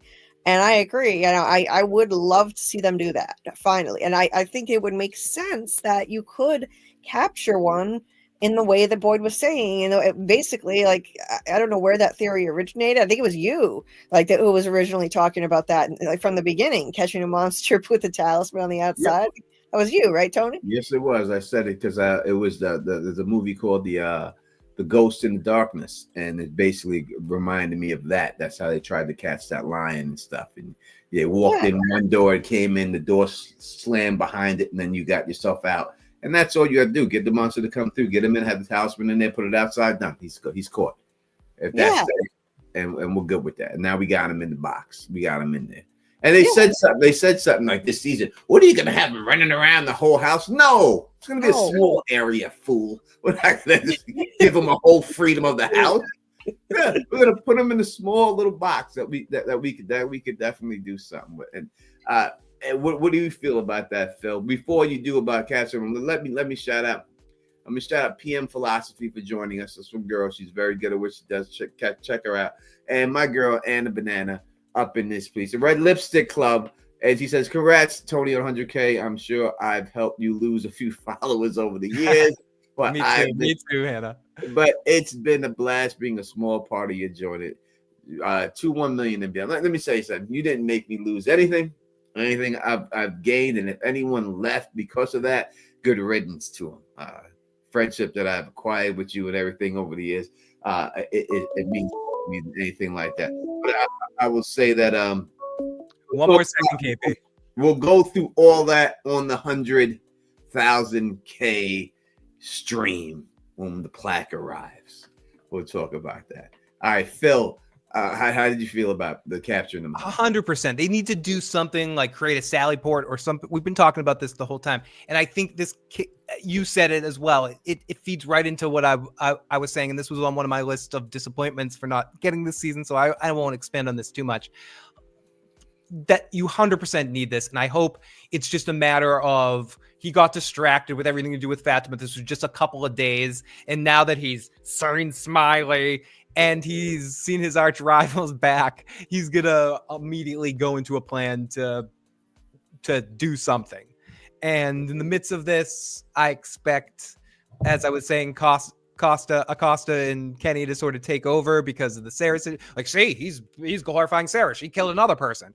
Like it's gonna be through the Sarah situation. Sarah's gonna be ostracized, and Sarah and Elgin are actually gonna form a romantic relationship next season based around what happened, because they're gonna be able to relate to that and connect. Even though she did that to him, he's gonna be very understanding. Yeah, if you take out my eye, the least thing you could do is give me some booty. And that is the least thing you can do for me. It's happening. It's happening. Give me some booty. Like Shorty, you took my eye. You gotta give me some booty. Book that. It's happening. I'm so sure of it. She's apologizing, and they're connecting. It's happening. But I do think we have to see that. I would love to see that anyways, Tony. We have to see Boyd catch one. No doubt. No doubt about it. All right. That is our predictions for what we gave last season, top 3, final 3, and our next 3 things that we want to see. We want to hear from you. We got 15 minutes left. You can call in right now. Do we have KP on the line? Not yet. He called a couple times, but KP, right, calling in. I'll take your call first. All right, we got Phil's line open. We got 15 minutes left. We're gonna take these things out right now. Well, this guy's very honest. He's very honest. We know he's telling the truth here, Tony. Because look at that. Because honest Joe don't tell a lie. I'm late, but I've been needing a new From video clutch. That's 1 second, KP. That is what's up. But thank you again for the super chat. We truly appreciate it. All right, KP, go. Tony, we got KP. Welcome to the show, buddy. Good evening. Good evening. Happy New Year to everybody. Happy New Year, Tony. Happy New Year, Phil. Happy New Year to Julie. Happy New Year to everybody in the chat. 2025 is going to be a real interesting year. Let's see. Hopefully Donald Trump doesn't do too much damage. All right, JP, we got 15 minutes, brother. We gotta rapid fire this. Rapid fire, baby. Rapid fire. I love you, KP. I love you, KP. All right. So these are my notes. Kimono lady. What is she? Who is she? Why is she? Question mark. Boy in white. What is his goddamn purpose? The Eloise thing. Where is she? Where did she go? What is happening to her? Where did she go now? But my final thing, which is my question to you guys, is that in my mind, this show is best because of the character-driven storytelling and the interesting atmosphere. And one of my fears for season 4 is that this show will go the direction of Lost and give us so many answers that we no longer really care about the individual characters, because we're up here in this macro space solving these grand concepts that have just all of a sudden been thrust upon the show, and we're trying to, and now we have to pay attention to that now. And those grand concepts distract from the individual characters and their journeys. So, Phil, yes. Tony, let me go. Do you think that that's true, that, the character-driven portion of the show is the best? And if so, do you see us going in a direction where we can get so many answers and caught up in those answers that we kind of lose focus on the characters. So that's my little question for the night. So I'll listen to what you guys have to say, and I'll watch you guys on the television. But Thank you, sir. It's great to be with you guys on the first day of 2025. Great call. Have a good evening. Love you, KP. Great call as always. No doubt. Love KP. We're just rapid firing right now. Real quick, Julie B, what KP said. What did you feel about what KP said? Real quick about that.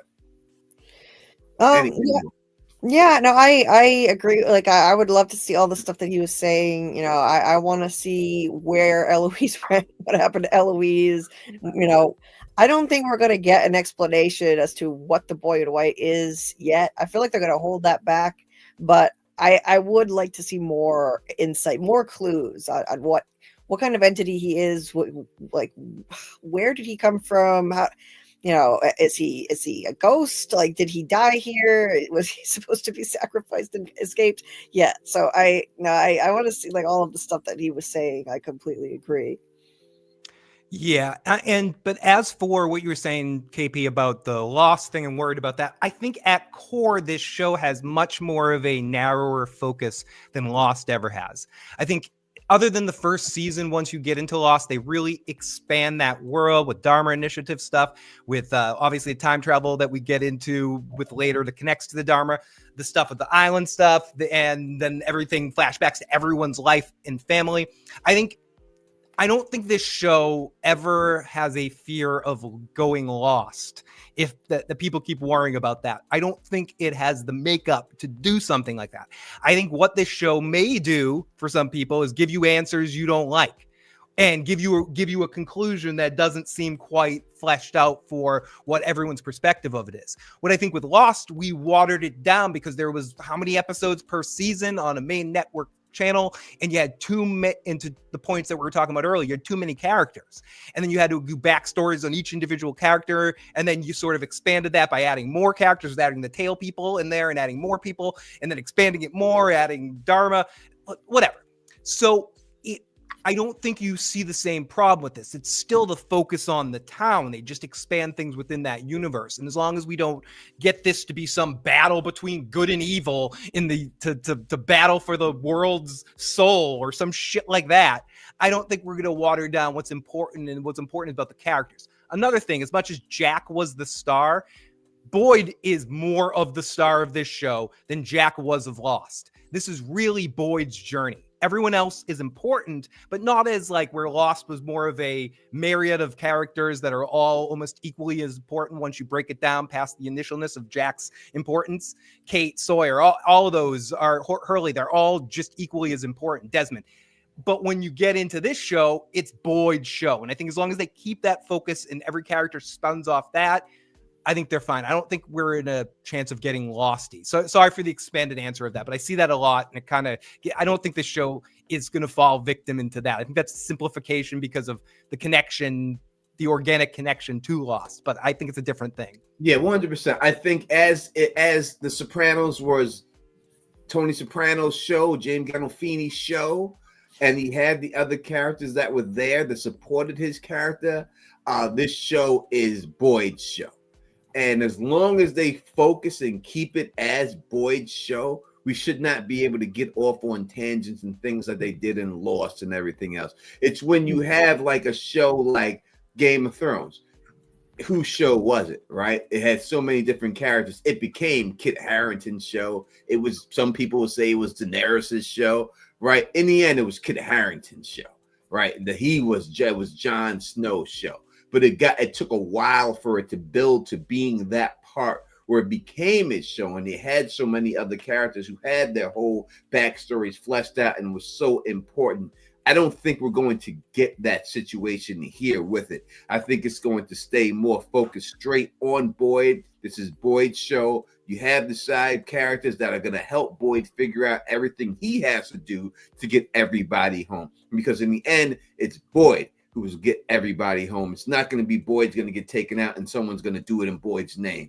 Boyd's going to be the one, whether he sacrifices himself in the end or whatever happens, but in the end, Boyd will be there. He's the one who's going to get these people home. It's his show. And as long as they keep it that way, I don't think we're going to have any problem with a Lost situation there doing it. And again, the person who wrote this show, this is his first show, who got into it, he had nothing to do with Lost, right? So you would think that since he's the one who took this show to the other people who did have something to do with Lost, that his story was already set and he didn't really have anything to do with Lost. So the connections, they may be able to throw in a hatch or do something things, but I don't think the full connections. Now, if it was the person who actually wrote Lost and this was his next show that he came up with, like Damon Lindelof and all those kind of things. I think then you would have more of an argument that it could be like that. But it does, as Ellis Swinson in the live chat says, I agree. It does give Lost vibes, but I don't think it's where some of the expanded universe of that world gets into the history of the island and all that sort of stuff.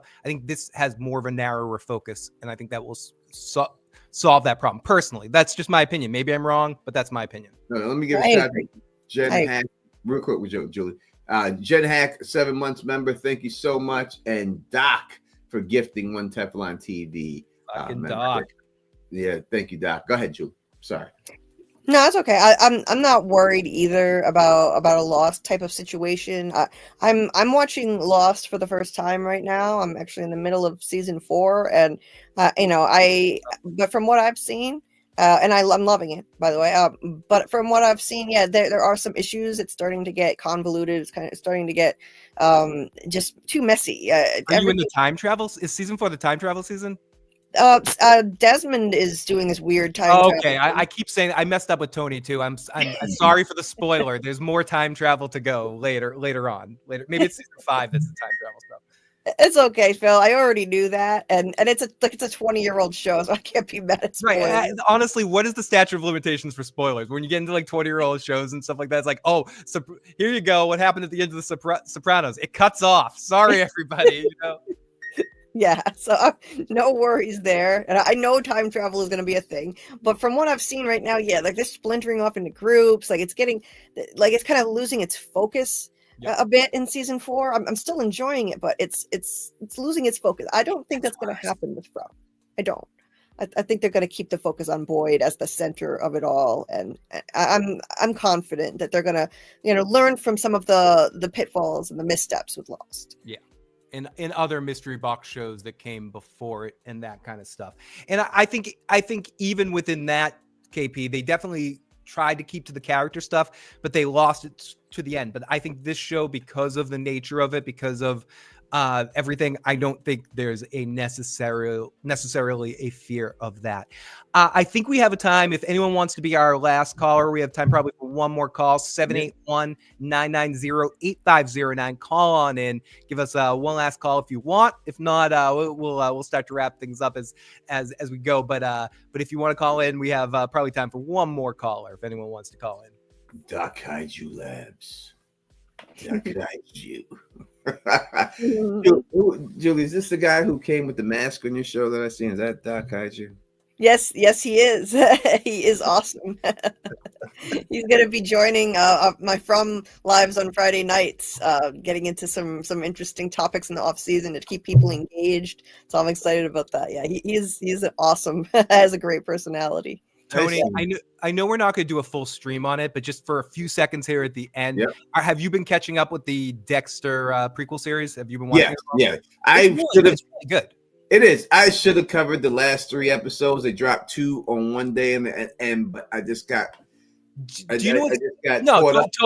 It's not a show that's pushing things. Maybe from this point to the end, I will cover every episode. Now I have the time. And I will say this about it: whether people like it or not, it's an amazing cast. You got freaking like Christian Slater. You got Buffy on the show. You got friggin' Patrick Duffy's on.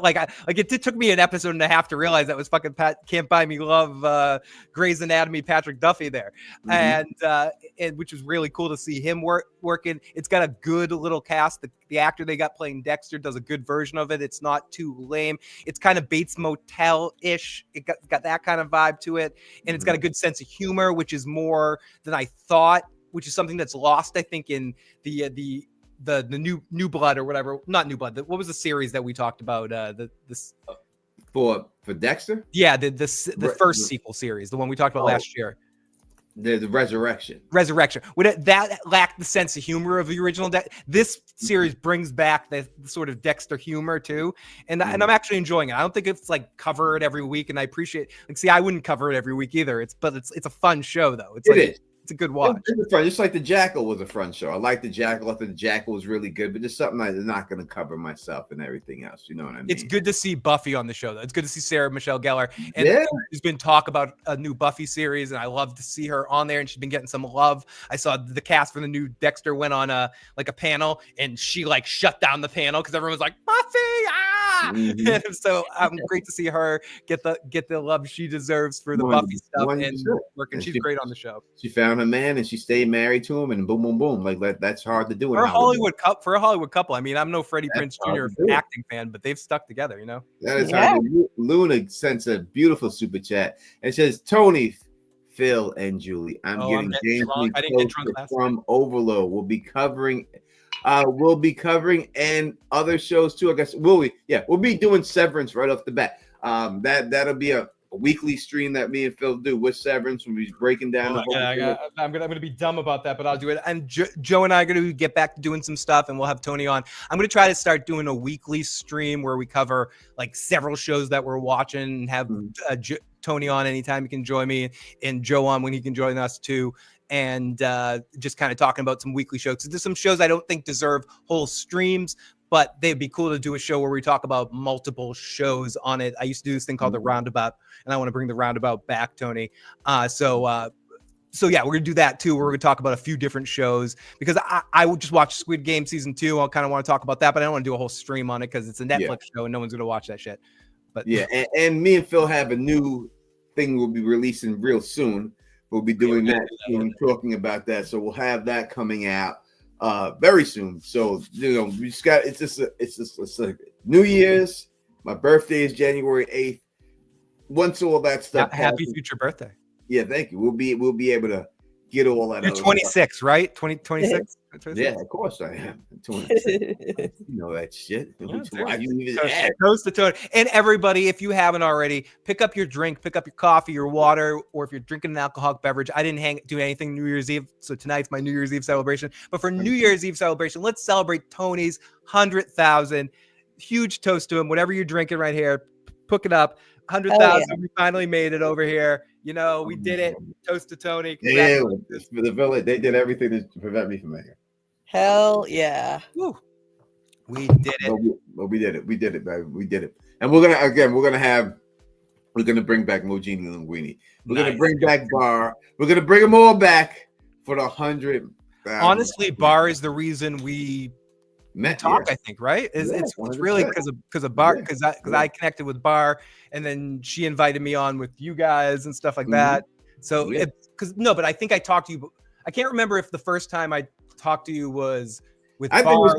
It was because of Bar in the end, because Bar was the first person who ever asked to work with me on YouTube. She's great. She said, I remember doing that first stream with her, and she actually wrote it out, what I'm supposed to say and everything.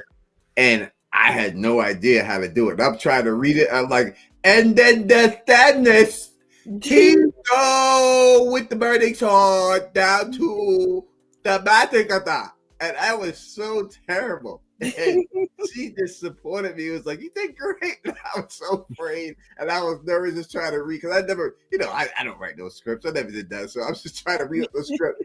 And then Jon Snow, chapter AWS 2, said that Quarth. We we haven't mentioned it a couple of times. Also, I know for a fact, I'm going to say it, and he better get his fucking ass back. Tony, myself, and Bridge 4 will be covering Dunk and Egg. Yeah, we would definitely. When that comes out, the three of us will be doing it, or at minimum, Tony and I'll be doing after shows, and we'll be doing a Usual Suspect weekly thing that will be happening this year. There's a lot of shows. Joe and I are going to be doing The Last of Us, and Tony's welcome to join us anytime. I know he covered it a little bit, but wasn't full in The Last of Us last time. But Tony, you're welcome to jump on with Joe and I anytime we do Last of Us stuff. No doubt. So that's coming this year too. We'll do some stuff. I'll definitely jump on with Phil and everything else. Dita's asking for the penis propeller. Oh Jesus! Not this particular time, dear. No. That's $1 million. That's you get me to 100,000 and Tony to $1 million. Let's get. We'll get the. I'll double with you, Tony. We'll do double. You get me to $1,000. You get you to $1 million. It's a fucking party, dude.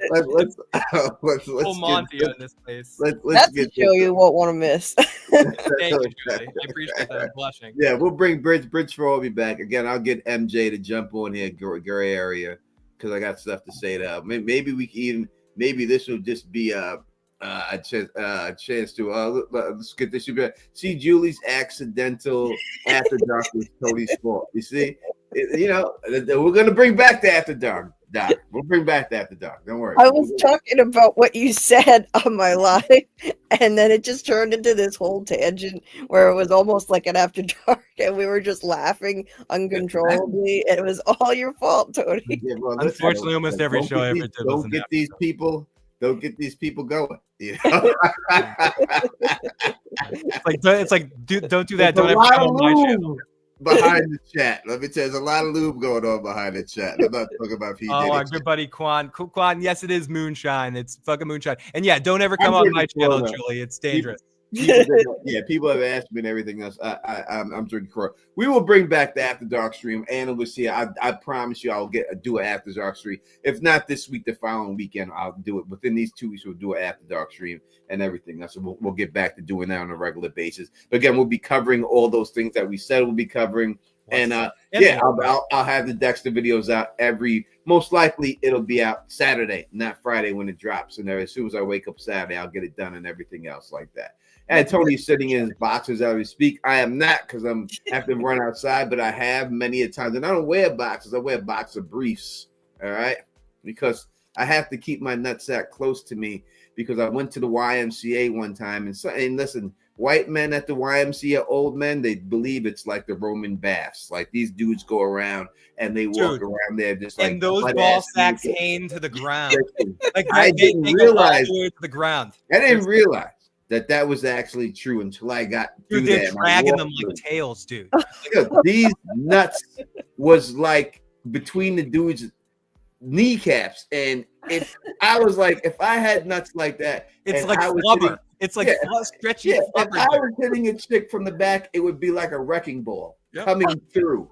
It's smacking chick. And I don't want wrecking ball nuts. So to prevent the wrecking ball nuts, I wear boxer briefs. And that's the way it goes. And this dude tried to come at me. I knew out there he had a towel on him, and he tried to hug me like Tone. I pushed him. I said, "That towel's not enough." You can see it down below the towel. It's like hanging. Like not enough. No, it's not stopping it. Enough. And don't hug me with the towel. I love you, Tony. I'm not hugging you with the towel. No, it's not enough. Protocol in the locker room. Damn it. There's no liberation here. KP, right? It's getting after darky. Yes, it is. All right, we're out of here. I might do drunk karaoke, everyone. So hold on. Oh my god. We are out of here. I'll be back later this week or whatever, or something like that. Julie, when's the next time you stream? Tonight, in about an hour. All right, Julie we'll be back in an hour. If you get your from Phil, she's going over all episodes and recapping them and everything else like that. I know I don't want to go, but we have to go, and that's just the way it is. So if you like the way I do this, please thumbs up this, spread this across the room, and of course subscribe. And until next time, you know who it is. Peace